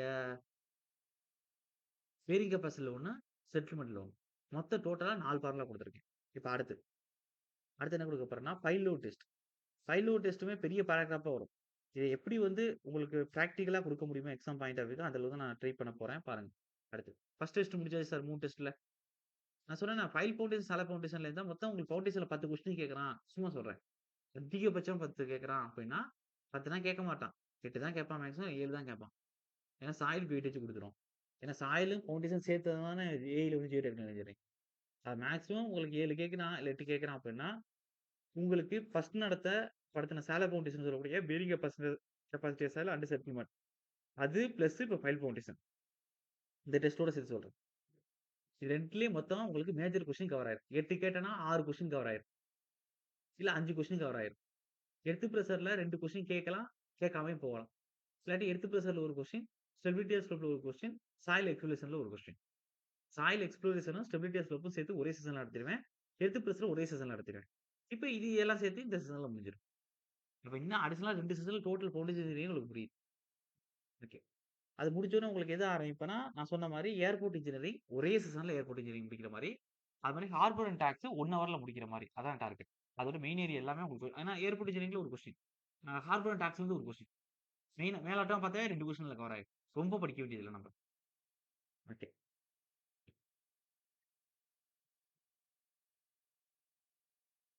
பொல்யூஷன்ல ஒரு கொஸ்டின் வரும். அது உங்களோட இப்போ கரண்ட்ல போகக்கூடிய பேட்சோட அந்த கிளாஸ் வரும்போது உங்களுக்கு குரூப்ல லிங்க் போடுறேன். ஃப்ளோட்டர் செஷன்ல ஒரு கொஸ்டின் வரும். அது இங்க வரும்போது நீங்க அதுல பார்த்துக்கிறங்க. இதெல்லாம் மேஜர் கொஸ்டின் ஏரியா. அதுக்கடுத்து அடிஷனலா ஒரு கொஸ்டின் கேட்கலாம், கேட்காம இருக்க மாரி ஒவ்வொரு டாபிக் இருக்கும்ல. அதான் டெய்லி ஒரு செஷன் போட்டு நடத்துறேன். அது உங்களோட இன்ட்ரெஸ்ட். கவனிக்கிறது கவனிக்காதது. ஓகே. இப்ப இது எங்கேருந்து ஆரம்பிக்கிறது? சரி ஓகே. பாயிண்ட்டா எழுதிக்கிறேங்க. பாராகிராஃப் எழுதாம. ஃபைல் லோட் டெஸ்ட்ன்னு போடுங்க. இது இம்பார்ட்டன்ட் தான். ஆனா இதுல நடத்தி முடிச்சதுக்கு அப்புறம் எது கொஸ்டின் கேட்டிருக்கான்னு நான் சொன்னா, அது உங்களுக்கே ஒரு ஐடியா வந்துரும். மேக்ஸிமம் அ மேக்ஸிமம் லோட் எவ்வளவு இருக்கு? லோட் இன்கிரிமென்ட் எவ்வளவு குடுக்கணும்? இது எதுக்கு சூட்டபிளா இருக்கும்? அப்ப அந்த மாதிரியான வார்த்தைகள் தான் இதுல எக்ஸாம்ல கேட்பாங்க சார். ஓகே. லிமிட்டேஷன் ஒரு விஷயம் தான் லிமிட்டேஷன் இருக்கும். நெகட்டிவ் கோர் வாட்டர் பிரஷர் இருக்கும். நான் சொல்றேன். High load test.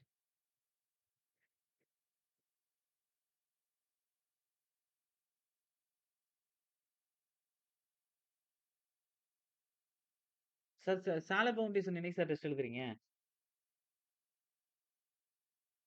முடிஞ்சிச்சுல்ல. Bearing capacity செட்டில்மென்ட்டும். ஃபைல் பவுண்டேஷன் ஆரம்பிக்கிறதுக்கு முன்னாடி. நாளைக்கு எழுதுறீங்களா? கொஸ்டின் நீங்க பார்க்கணும்ல. கிளாஸ் நோட்ஸ் பத்தி பார்த்தா என்ன செய்றது? கொஸ்டின் எப்படி கேட்கிறான்னு நீங்க பார்க்கணும்ல. ஓகே. 1985 கோட் புக் வந்து எப்படின்னா, பார்ட் 4 2911ல. அதுல தான் ஃபைல் லோட் டெஸ்ட்ட பத்தி பேசுறோம். ஓகே. எழுதிக்கிறேங்க. ஃபர்ஸ்ட் டைரக்ட் மெத்தட் ஆஃப்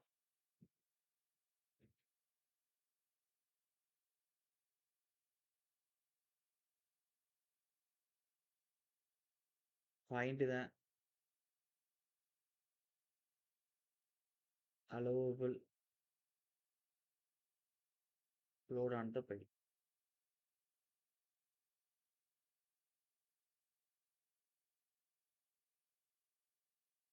வச்சுக்கிறேன். இது ஒரு டைரக்ட் மெத்தட். இன்னொன்னு சொல்லப் போனா மோஸ்ட் ரிலையபிளா இருக்கும். சைட்ல யூஸ் பண்ணக்கூடியது. அதாவது இன்ஸ்டிடியூட் டெஸ்ட்ன்னு சொல்லுவாங்க. மோஸ்ட் ரிலையபிள் எல்லா எக்ஸாம் பாயிண்ட் ஆஃப் வியூ தான். ரிலையபிள்னா நம்பகத்தன்மையானது. இதுல வரக்கூடிய வேல்யூனா ரொம்ப நம்பகத்துக்குரியதா இருக்கும். And and institute test.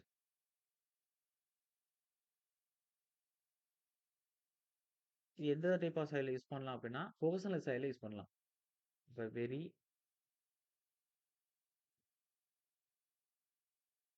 Useful for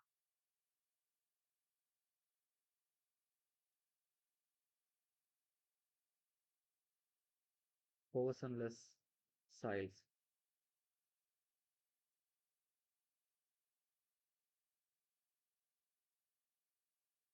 okay.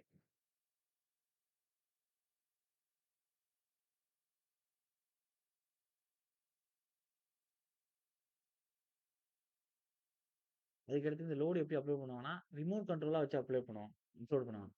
ரிமோ ரிமோட்ல தான் ஆப்பரேட் பண்ணுவாங்க. எவ்வளோ கூட்டணும், குறைக்கணும்னு, தூரமான்னு.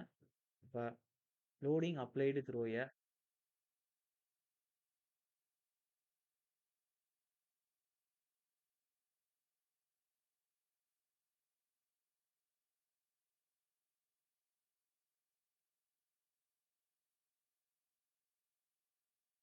Remote controller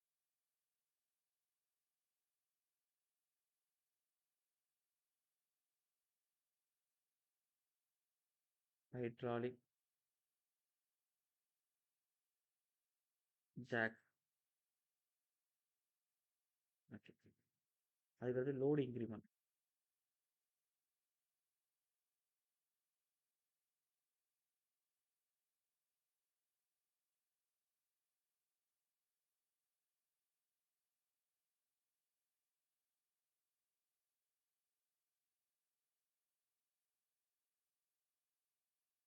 equal to 1/5 of estimated safe load.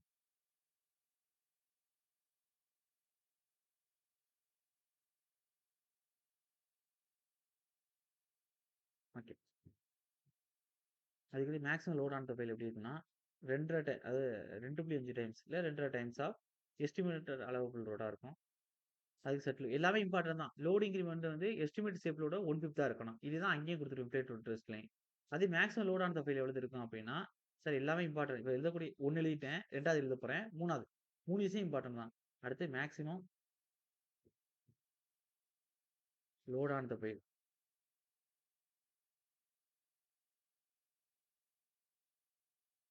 எப்படின்னா 2 டைம்ஸ் எஸ்டிமேட்டட் அலோவபிள் லோடா இருக்கும்.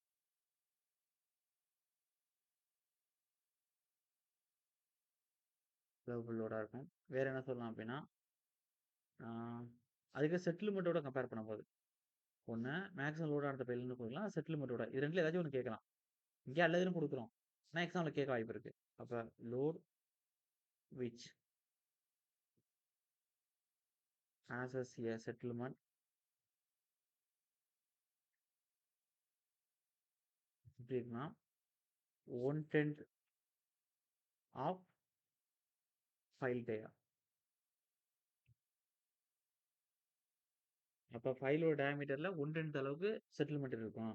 அது மேக்ஸிமம் லோட் ஆன ஃபைல் வந்து 2 டைம்ஸ் ஆஃப் எஸ்டிமேட்டட் அலோவபிள் லோட்ல இருக்கும். லோட் இன்கிரிமெண்ட் வந்து எஸ்டிமேட்டட் சேஃப் லோட்ல 1.5% சாரி 150% இருக்கும். அப்ப இது எல்லாமே தெரிஞ்சு வச்சுக்கிறோம். அவ்வளவுதான். அப்ப இது இது இருக்க எல்லாமே எக்ஸாம்ல கேட்டிருக்காங்க. Direct method, most reliable method, சைட்ல யூஸ் பண்ணக்கூடிய இன்ஸ்டிடியூட் மெத்தட் டெஸ்ட். பெர்சனல் சைடுக்கு இத யூஸ் பண்ணலாம். ரிமோட் கண்ட்ரோல் மூலமா அத ஆப்பரேட் பண்ணுவோம். ஹெட்டர் ஜாக் மூலமா. லோட் இன்கிரிமென்ட்டோட வேல்யூ, மேக்ஸிமம் லோட் ஆனது ஃபைல்ங்கிறது எஸ்டிமேட் அலோவபிள் லோட எவ்வளவு மடங்கு இருக்கும். செட்டில்மென்ட் எவ்வளவு இருக்கும் ஃபைல் டேவோட கம்பேர் பண்ணும்போது. அவ்வளவுதான். சார் புரியுதா? ஓகே. இப்ப ஒரு 300 டயாமீட்டர் இருக்குன்னு வச்சுக்கோங்களேன். அப்ப அதுல செட்டில்மென்ட் எப்படி இருக்குன்னா, load which causes is settlement ஃபைலோட டயல்ல 1/10. இப்போ 300 க்கு 1/10. அப்ப அடிச்சா எவ்வளவு இருக்கும்? 30. அப்ப 30 அளவுக்கு செட்டில்மென்ட் நடக்கும்னு நான் சொல்றேன். சார் புரியுதா? ஓகே. இதுல உள்ள எல்லாமே எக்ஸாம்ல கேட்ட கொஸ்டின் தான். இப்ப அடுத்து இதுல என்ன இருக்கு? Allowable load taken by a single pile. ஒரு சிங்கிள் பைல லோட் எந்த அளவுக்கு எடுத்துக்கிறோம் அப்படின்னு பார்க்க போறோம். ஃபர்ஸ்ட் 50% ஃபைனல் லோட் வச்சு முடிவு பண்ணுவோம். அதுக்கு என்ன நடக்கும்னா, அதுக்கடுத்து சரி மேல சொன்னதே தான் ஒரு ஒ எக்ஸ் வேற மாரி இத சொல்றேன். சரி ஹெட்டிங் எப்படி குடுக்குறீங்கன்னா, allowable load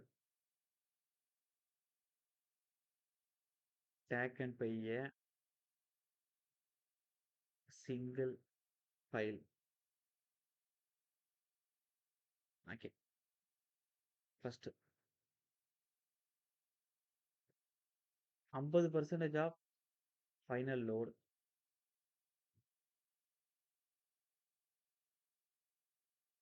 at which total settlement வந்து 50% of final load at which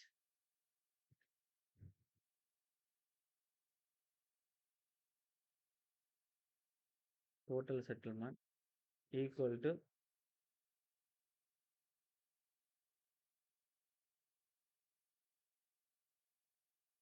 10% of file diameter.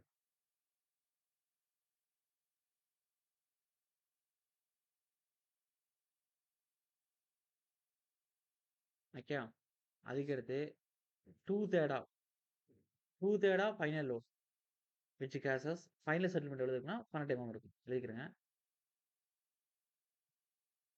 இதெல்லாம் சிங்கிள் ஃபைலுக்கு சொல்றேன். இப்ப நான் குடுக்கக்கூடிய செட்டில்மெண்ட் வந்து சிங்கிள் ஃபைலுக்கு 2/3 லோடுக்கு 12 mm. அதே குரூப் ஆஃப் ஃபைலுக்குன்னா 40 mm. அது பக்கத்துல எழுதிக்கலாம். இப்ப அதே 2/3 of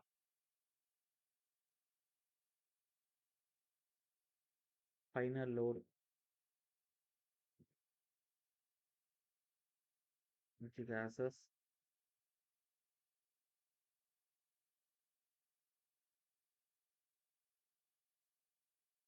final settlement is equal to 12 mm. இது சிங்கிள் ஃபைலுக்கு. அதே group of ஃபைலுக்குன்னா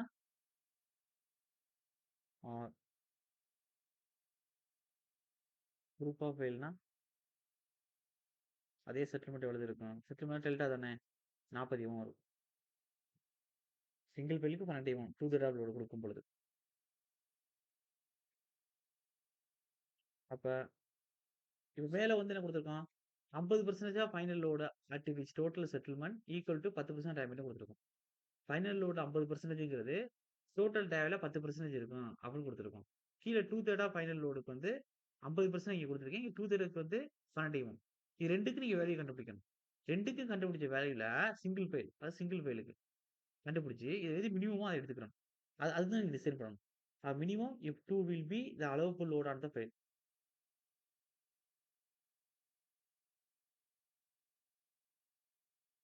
minimum value consider.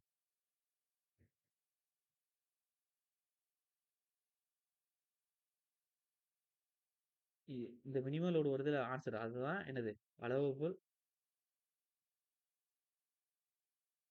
Load on the file.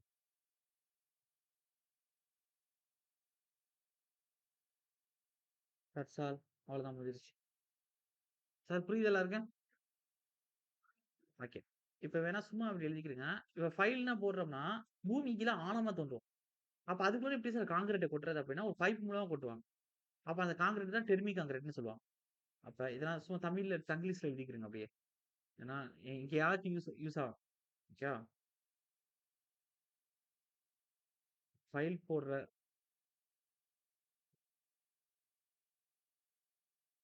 Concrete name என்ன அப்படின்னா டெர்மி. ட்ரிமியா? டெர்மி. கரெக்ட் தான். TREO tremie concrete. ஓகே. இப்ப இதுக்கு என்னன்னா கான்கிரீட்ட பைப்ல கேரேஜ் பண்ணி கொண்டு போய் ஊத்துறது. அதான் டெர்மி கான்கிரீட்னு சொல்லுவாங்க. அந்த பைப் டெர்மி பைப்னு சொல்லுவாங்க. சார் புரியுதா? ஓகே. கான்கிரீட்ட பெரிய பெரிய பைப்ல பம்ப் பண்ணி கொண்டு போய் ஊத்துறாங்கல்ல பார்த்திருக்கீங்களா அதான். அதுக்கடுத்து பென்டோமைட் ஸ்லரின்னு சொல்லுவோம். இது எதுக்கு சார் அப்படின்னா, ஃபைல் வந்து ஆழமா தோண்டிட்டு தானே போடுறோம். அப்ப அது சைடுல வந்து இது சுண்ணாம்பு தண்ணி மாரி இருக்கும். இத தெளிச்சு விடுவாங்க. இந்த பென்டோமைட் ஸ்லரிய. இத தெளிச்சுட்டா சைடுல உள்ள மண்ணா கீழ வந்து விழுந்துட்டே இருக்காது. அந்த குழிக்குள்ள விழுந்துட்டே இருக்காது. பேந்து பேந்து. என்ன சொல்றேன் புரியுதா உங்களுக்கு? ஓகே. இதையும் அப்படி சும்மா தங்கிலீஷ்ல எழுதிக்கிறேங்க. அதாவது இது எப்படி சொல்லுவோம்னா, அ பென்டோமைட் ஸ்லரி.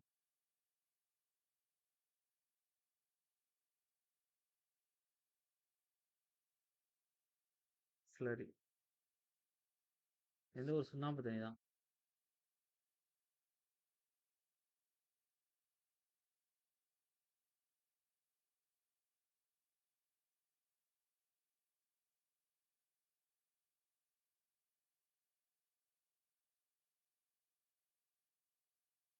இ இருக்கும் வச்சுக்கிடுங்க.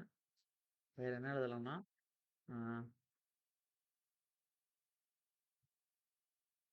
ஃபைல் போடும்போது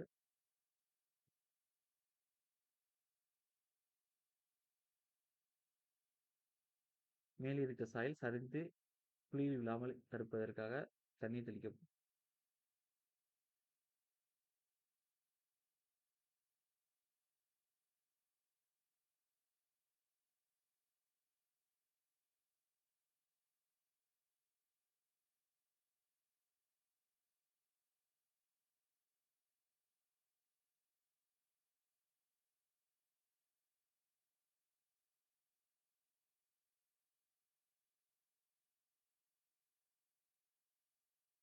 இருப்பதற்கு. சார் புரியுதானே சொல்றேன்? ஓகே. இது தண்ணி தெளிச்சு விடுவாங்க. ஓகே.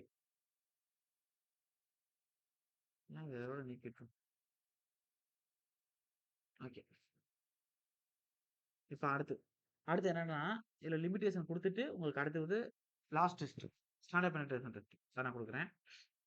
இப்ப இதுல லிமிட்டேஷன் என்ன அப்டின்னா, ஒரு லிமிட்டேஷன் தான் வரும். அதாவது நம்ம நெகட்டிவ் போர் வாட்டர் பிரஷர் வரும். இப்ப நார்மலா சிக்மா டேஷ் ஈக்குவல் என்ன சொல்லுவோம்? Sigma minus you. இந்த போர் வாட்டர் பிரஷர் பிளஸ்ஸா தான் இருக்கணும். இது நெகட்டிவ் ஆனுச்சுன்னா என்ன ஆயிரும்? Sigma dash equal sigma plus mu இருக்கும். கேபில்லரி டென்ஷன் நடக்கும்போது தான் இந்த இந்த யூங்கிறது மைனஸ் யூ ஆகும். என்ன சொல்றேன் புரியுதா உங்களுக்கு? யூங்கிறது போர் வாட்டர் பிரஷர். சாயில் நடிச்சிருப்பேனே. ஞாபகம் இருக்கா? எஃபெக்டிவ் பிரஷர்ல. அதான் சொல்றேன். அப்ப லிமிட்டேஷன் என்ன அப்டின்னா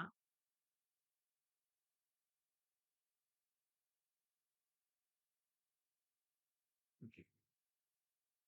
negative pore water pressure.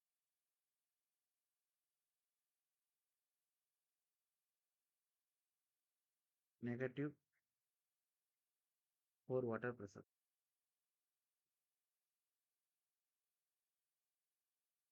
That's all.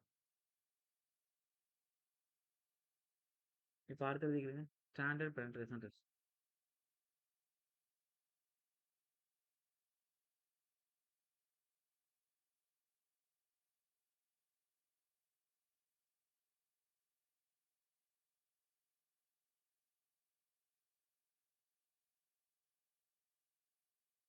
SPD.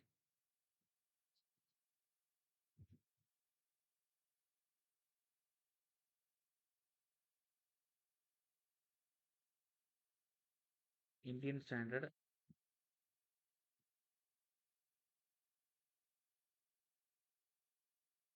2131 1982.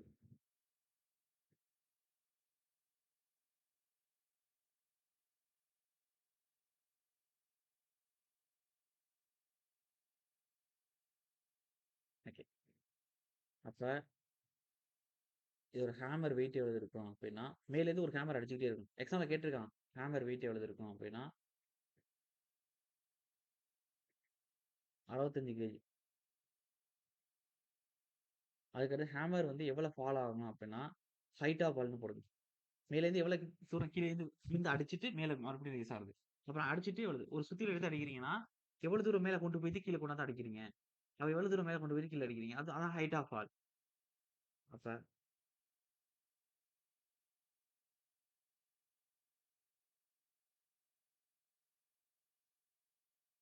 75 centimetre.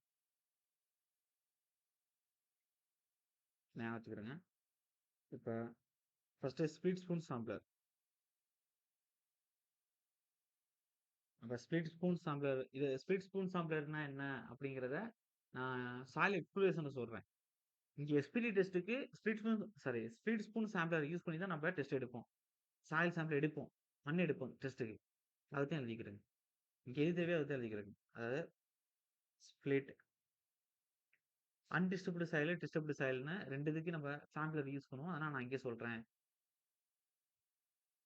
Split spoon sampler.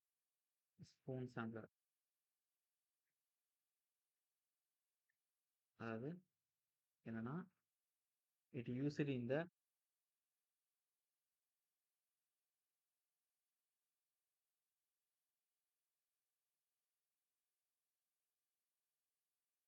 the SPT test to collect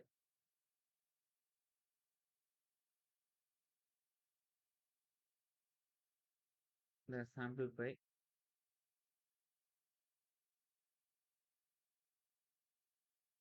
penetrating the soil.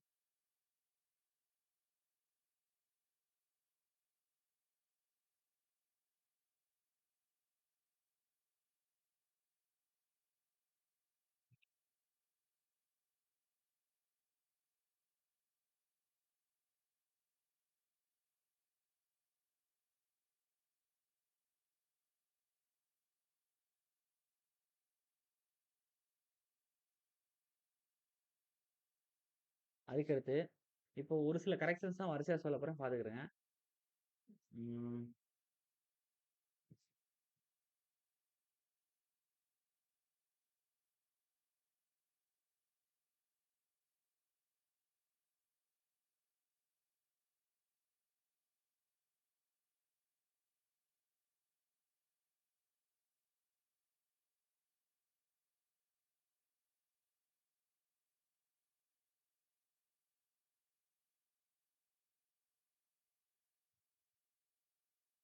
நான் எப்படி டெஸ்ட் நான் எப்படி கேட்க போறேன் எக்ஸாம்லாம் தெரியல. பாராகிராஃபா அதாவது ஏன்னா உங்களுக்கு இதை எப்படி சொல்றது? இப்போ ஒரு சாயில் பூமி கீழ இப்படி இருக்குன்னு வச்சுக்கிடுங்களேன்.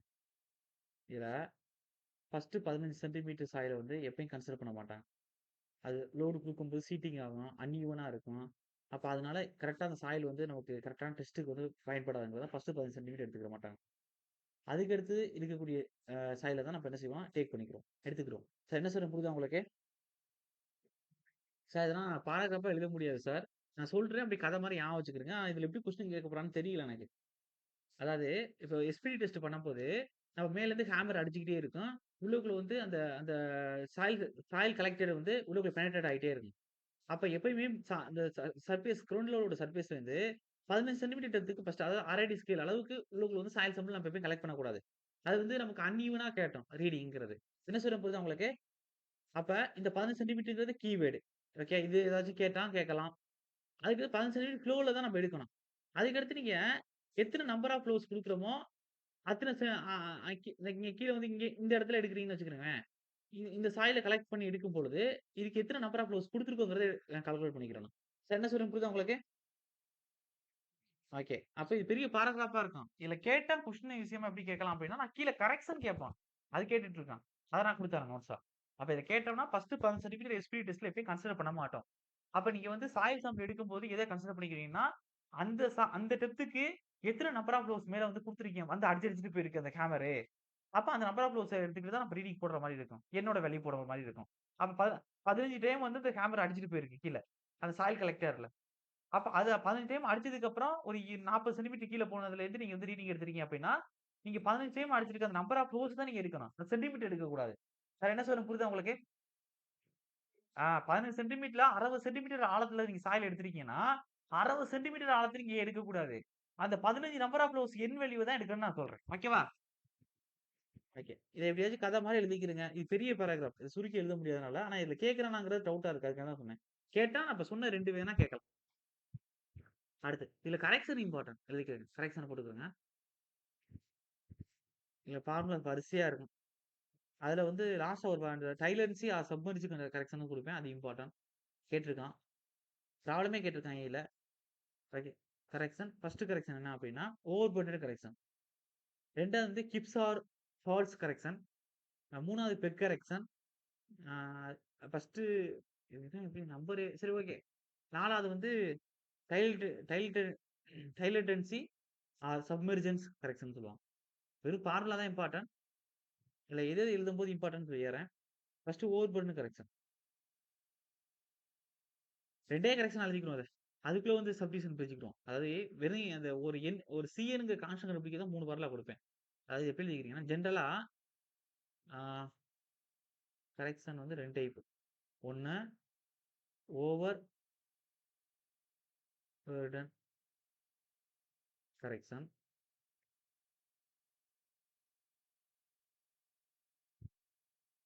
இன்னொன்னு ட டைலட்டன்சி வேணாம்.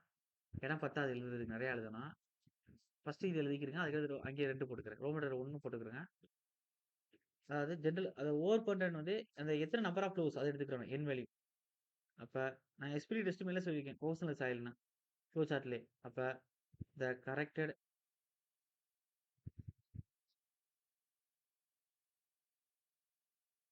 n value for a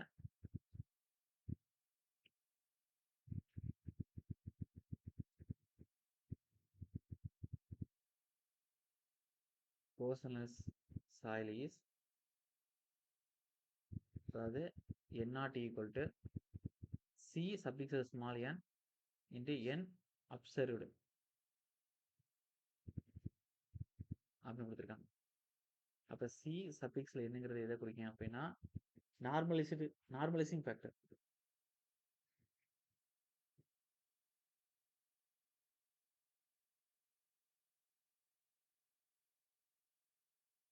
okay. இப்போ இதுல சிஎனோட வேல்யூ தான் 3 ஃபார்முலா கொடுக்க போறேன். அதாவது ஹிப்ஸ் ஹால்ஸ் ஃபார்முலான்னு சொல்லுவாங்க, ஃபீக் ஃபார்முலான்னு சொல்லுவாங்க, இல்லை பெக் ஃபார்முலான்னு சொல்லுவாங்க. சரி 2 ஃபார்முலா கொடுக்க போறேன். இந்த சிஎனுக்கு தான் இதான் சார் ஜென்ரல் வடிவம். இதுல என்ன அப்சர்வ்ங்கிறது எத்தனை நம்பர் ஆஃப் ஃப்ளோஸ் அடிக்குங்கிறத போடணும். அதோட இதை பிரிக்க சிஎனை பெருக்கணும். அது சிஎனுக்கு இதை எக்ஸாம்ல கேட்டிருக்காங்க. இந்த சிஎனுக்கு என்னன்னா ஃபர்ஸ்ட் இதெல்லாம் நீங்க பார்த்துருப்பீங்க. இதுக்கு முன்னாடி ஏ எழுதிருந்தீங்கன்னா இதை பார்க்கலாம். Hips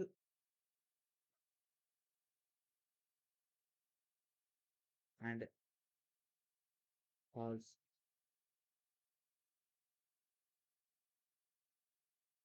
formula. அதாவது சிஎனுக்கு தான் 150 70 பிளஸ் சிக்மா நாட் டேஷ்னு போடுது. அப்ப இந்த பார்முலா பார்த்துருப்பீங்க. சிக்மா டேஷ்ங்கிறது என்ன அப்படின்னா எஃபெக்டிவ் ஓவர்பர்டன் ப்ரெஷர்.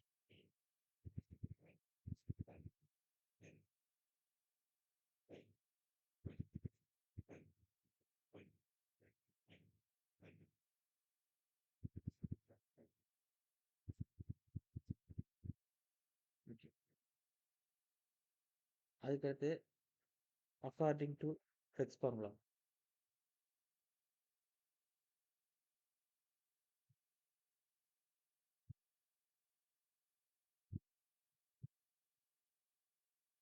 இதை பொறுத்தவரை C suffix n equal to 0.77 log base 10 2000 வகுத்தல் சிக்மா நாட் டேஷ். அவ்வளோதான். இப்போ இந்த சிக்மா நாட் டேஷோட வேல்யூ எப்படி இருக்கணும் அப்படின்னா லெஸ் தான் கிரேட்டர் தான் ஆர் ஈக்குவல் 25 இருக்கணும். மினிமம் 25 இருக்கணும் அப்படின்னு சொல்லுவாங்க. Greater than R equal 25 km/m² இருக்கணும். ஃபார்முலா வந்து பார்த்துக்கிறேன் சார். ரொம்ப வந்து நீங்க போட்டு மட்டும் குழப்பிக்க வேண்டியதில்லை. அதுக்கடுத்து அடுத்த கரெக்ஷன் டைலர் டென்சி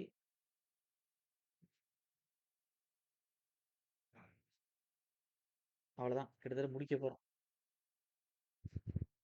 எழுதிக்கிறேங்க. அடுத்து 2 போடுகிறேன்.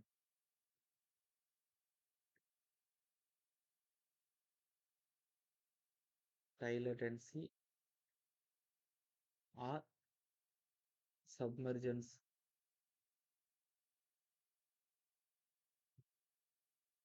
கரெக்ஷன்.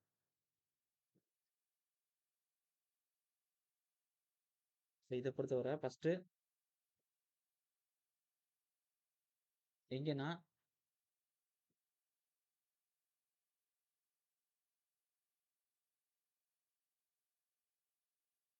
சாயில் கண்டிஷன் வந்து ஏங்கிறது சாயில் வந்து அந்த இடத்துல சேச்சுரேஷனாக இருக்கணும்.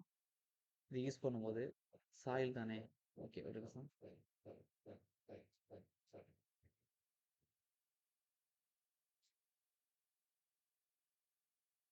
சேச்சுரேட்டடாக இருக்கணும். ரெண்டாவது சாயில் வந்து ரொம்ப டென்ஸ் கண்டிஷனாக இருக்கும்.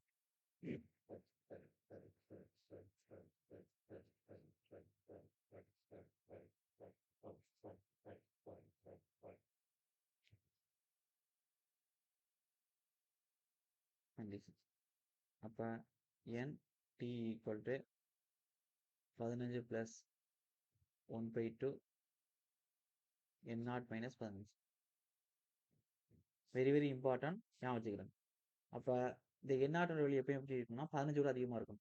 ஏன்னா இதுல 15 இருந்தாவே இந்த ஃபுல் டைமே என்ன ஆயிரும்? 0 ஆயிரும். அப்ப 14 வந்துச்சுன்னா, மைனஸ்ல வேல்யூ வந்துரும். அப்ப எப்பயும் இது எப்படி இருக்குன்னா 15 விட அதிகமா இருக்கணும். அப்ப N0 அதாவது கிரேட்டர் தென் 15ன்னு சொல்றேன். Greater than or equal to சொல்லல. கிரேட்டர் தென் ஆர் ஈக்குவல்னா 15 சேர்த்த மாரி. கிரேட்டர் தென் 15னா 15க்கு மேல தான் எப்பயும் வேல்யூ. இந்த ஃபார்முலா வச்சு டிஆர்பில ப்ராப்ளம் கேட்டிருக்கான். ஏஐலயும் கேட்டிருக்கான். என்னோட வேல்யூ குடுத்துருவாங்க. என் நாட்டோட வேல்யூ. அப்படியே அப்ளை பண்ணி ஈஸியா கண்டுபிடிக்க வேண்டியதுதான். ரொம்ப சிம்பிள் ஃபார்முலா. அதாவது ஒரு வித்தின் ஒரு 10 செகண்ட்ஸ்ல ஆன்சர் முடிச்சிடலாம். கண்ணால பார்த்தே. ஆனா என்ன விஷயம்னா, அந்த ஃபார்முலா தெரிஞ்சிருக்கணும். அதான் விஷயம். சார் புரிதலா இருக்கேன்? அவன் என் நாட்டோட வேல்யூ குடுத்துட்டு என்டியோட வேல்யூ கேட்டிருப்பான். இப்ப அத கண்டுபிடிக்கிறதுக்கு நீங்க என்ன செஞ்சிருக்கணும்? Just 15 plus 1/2 N not minus 15 நீங்க தெரிஞ்சு வச்சிருக்கணும். டிஆர்பில நிறைய டைம் கேட்டிருக்கான். இதுலயும் கேட்டிருக்கு. ஓகே. அப்ப எஸ்பிடிக்கு மேல குடுத்தேன். வெயிட் ஆஃப் ஹேமர் வந்து 65 கேஜி இருக்கணும். ஹைட் ஆஃப் பால் 75 இருக்கணும்.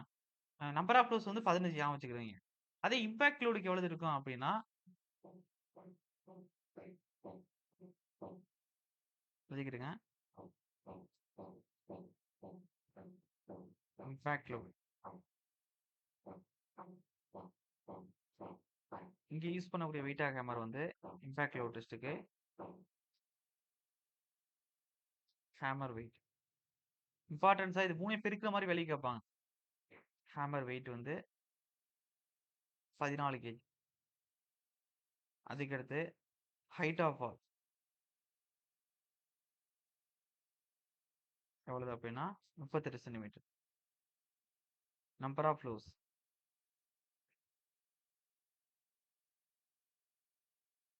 15 ஃப்ளோஸ். அதுக்கடுத்து அவங்க எப்படி கேட்பாங்கன்னா 3 பெருக்கிற மாதிரி தான் ஆன்சர் கொடுத்துருப்பான். இம்பாக்ட் லோடுன்னு போட்டு. அப்ப 14, 38 அதுக்கடுத்து 15 எல்லாம் பெருக்கணும்னா இதான் ஆன்சர் இருக்கும். 7980. இதே மாதிரி இம்பாக்ட்டுக்கு 65 இம்பாக்ட்ங்கிறேன் நார்மலா எஸ்பிடி டெஸ்ட்க்கு 65க்கு 75க்கு 15 இதை பெருக்கினா எவ்வளவு வருது? என்ன ஒன்று சொல்லுங்க.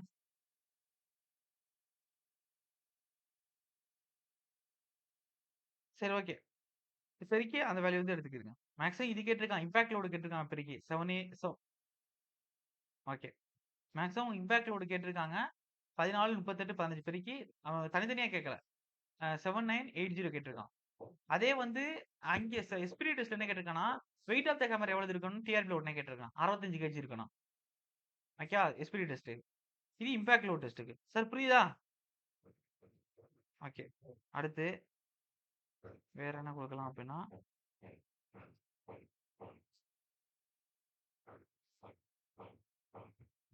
இப்ப எந்த டெஸ்ட் என்ன கண்டுபிடிக்கிறோம்?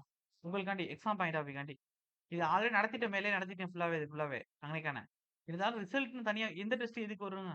இது மூலமா என்னென்ன கண்டுபிடிக்க முடியும்னு ஒரு ஐடியாக்காண்டி லாஸ்ட் அவுட்புட்டா குடுக்குறேன். இது வந்து நோட்ஸ் மாரி எழுதிக்கிறேங்க.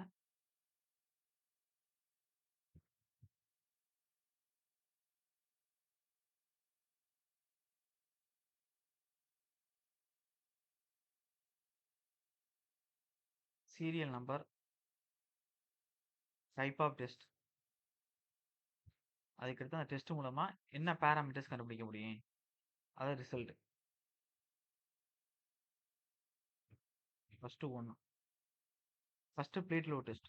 பிளேட் லோட் டெஸ்ட் மூலமா என்ன சார் கண்டுபிடிக்க முடியும்? பாராமீட்டர் என்னென்ன பாராமீட்டர்? Bearing capacity, settlement. ஓகேவா? 2 பாராமீட்டர் தான். எக்ஸாம் பாயிண்ட் ஆஃப் வியூக்காண்டி குடுக்குறேன். Bearing capacity, settlement.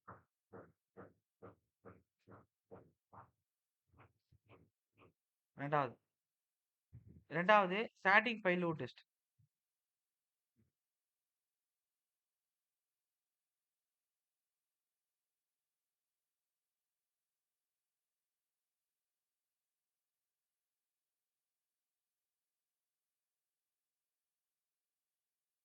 Total pile capacity.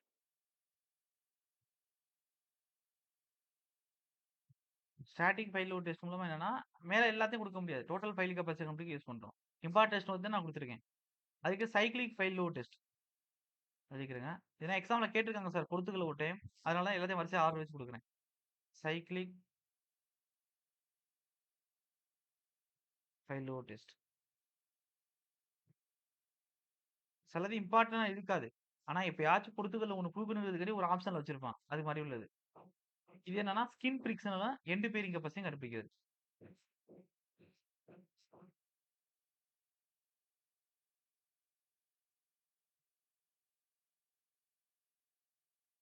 And end bearing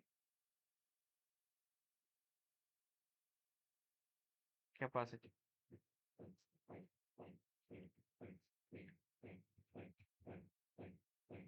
4 SPT test. Standard penetration test. இது மூலமா என்ன செய்வான் அப்டின்னா, என் வேல்யூஸ் கண்டுபிடிப்பான். கோஹெசன் 5 தான் கண்டுபிடிக்க முடியும். ஃபர்ஸ்ட்டு எத்தன ஃப்ளோர்ஸ்ன்னு கண்டுபிடிப்போம். SPT N values standard penetration டெஸ்ட்ல என் வேல்யூஸ் கண்டுபிடிக்கலாம். அப்புறம் கோஹெசிவ் சாயில் கோஹெஷன்லெஸ் சாயிலுக்கு மோர் சூட்டபிள் விச் சிபி சாயில்னு போட்டுக்கிறேன்.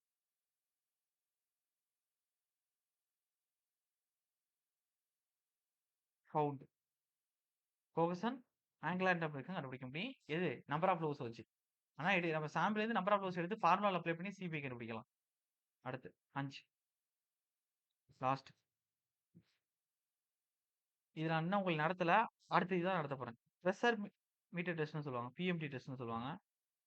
எர்த் பிரஷர் கண்டுபிடிக்க சொல்றேன். அடுத்து எர்த் பிரஷர் தான் நடத்த போறேன். அதிலேயே 2 கொஸ்டின் இல்ல 1 கொஸ்டின் வரும் சார். ஒரு சில டைம் 2 கொஸ்டின் வரும். இல்ல 1 கொஸ்டின் வரும். கரெக்ட்டா ஒரு செஷன்ல முடிக்கிற மாரி இருக்கும். அதுக்கு லாஸ்ட் செஷன் வந்து உங்களுக்கு ஸ்டெபிலிட்டி ஸ்லோப்பும், சாயில் எக்ஸ்ப்ளோரேஷனும். அதோட ஃபவுண்டேஷன் இயர் முடியுது. கரெக்ட்டா இன்னும் 2 செஷன்ல உங்களுக்கு ஃபவுண்டேஷன் டோட்டலா ஃபுல்லாவே முடிச்சிருவேன். ஏஇ, டிஆர்பி லெவலுக்கே சொல்றேன். Okay. 5 pressuremeter test.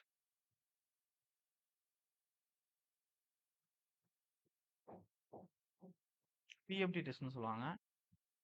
BMT.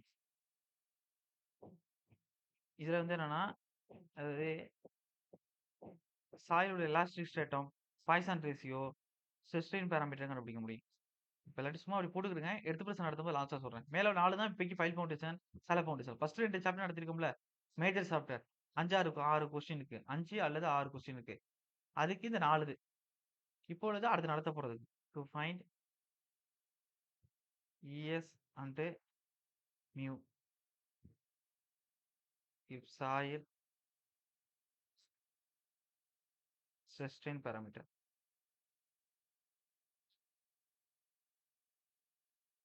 புரியுதா? ஓகே தானே எல்லாருக்கும்? ஓகே. இதோட உங்களுக்கு இந்த சாப்டர் க்ளோஸ். மேல நடத்தின சாலோ ஃபவுண்டேஷன்.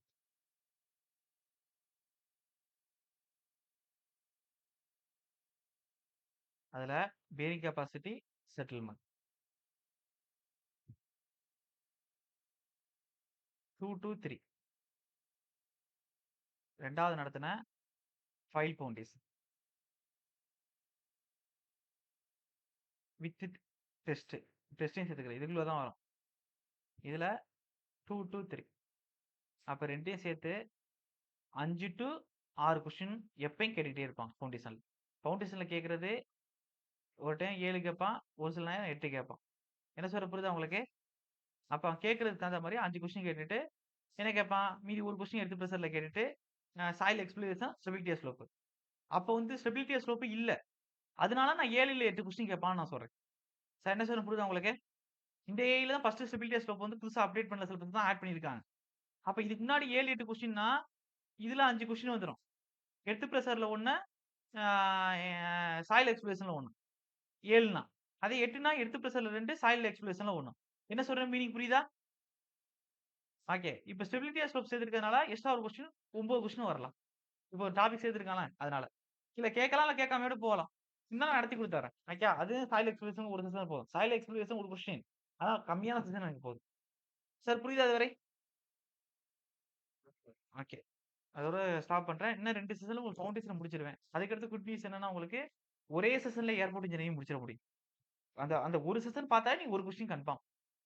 அதுக்கடுத்து ஒரே செஷன்ல ஒரு செஷனோட வேணாம். 1 ஹவர்ல ஹார்பர் அண்ட் டாக்ஸ் அது 2 சேர்த்து முடிச்சிடலாம். அதுல ஒரு கொஸ்டின் எப்படியும் கண்டிப்பா வந்துரும். புரியுதா? ஓகே. அதுக்கடுத்து இருக்கிறதுனா எக்ஸ்ட்ரா உள்ளதுதான். இந்த ரயில்வே, எ பொலியூஷன் நான் உங்களோட சேர்த்து சொல்லிர்றேன்னு சொல்லிட்டேன். ஒரு செஷன் வரும். அது உங்களோட சேர்த்து அந்த பேட்ச் வரும்போது நான் சொல்லிர்றேன். டோட்டல் செஷன் உங்களோட வரும்போது சொல்றேன். இது இப்ப மேக்ஸிமம் இதுல இன்னும் 2 செஷன் பிளஸ் ஏர்போர்ட்க்கு 1 அதுக்கு 1 4 செஷன் இருக்கு. 4 செஷன் தான் main question area.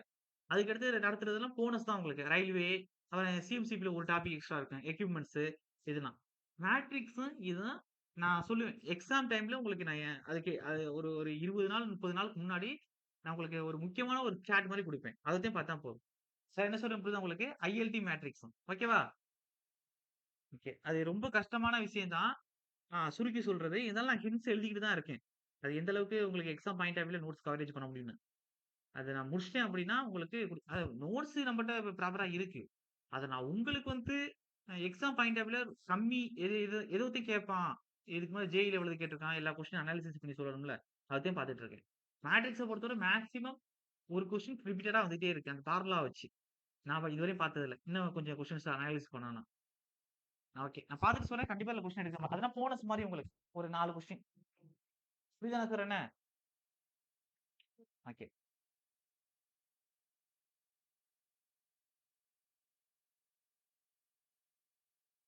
Okay sir. Thank you sir. நாளைக்கு நான் எப்படியும் கொஸ்டின் அனுப்பிடுறேன். நீங்க எப்ப படிக்கிறீங்களோ அப்ப எழுதிக்கிறங்க. சால ஃபவுண்டேஷனுக்கு அனுப்பிடுறேன் குரூப்ல. ஓகேவா? ஓகே. கட் பண்றேன் sir. Thank you sir. Okay.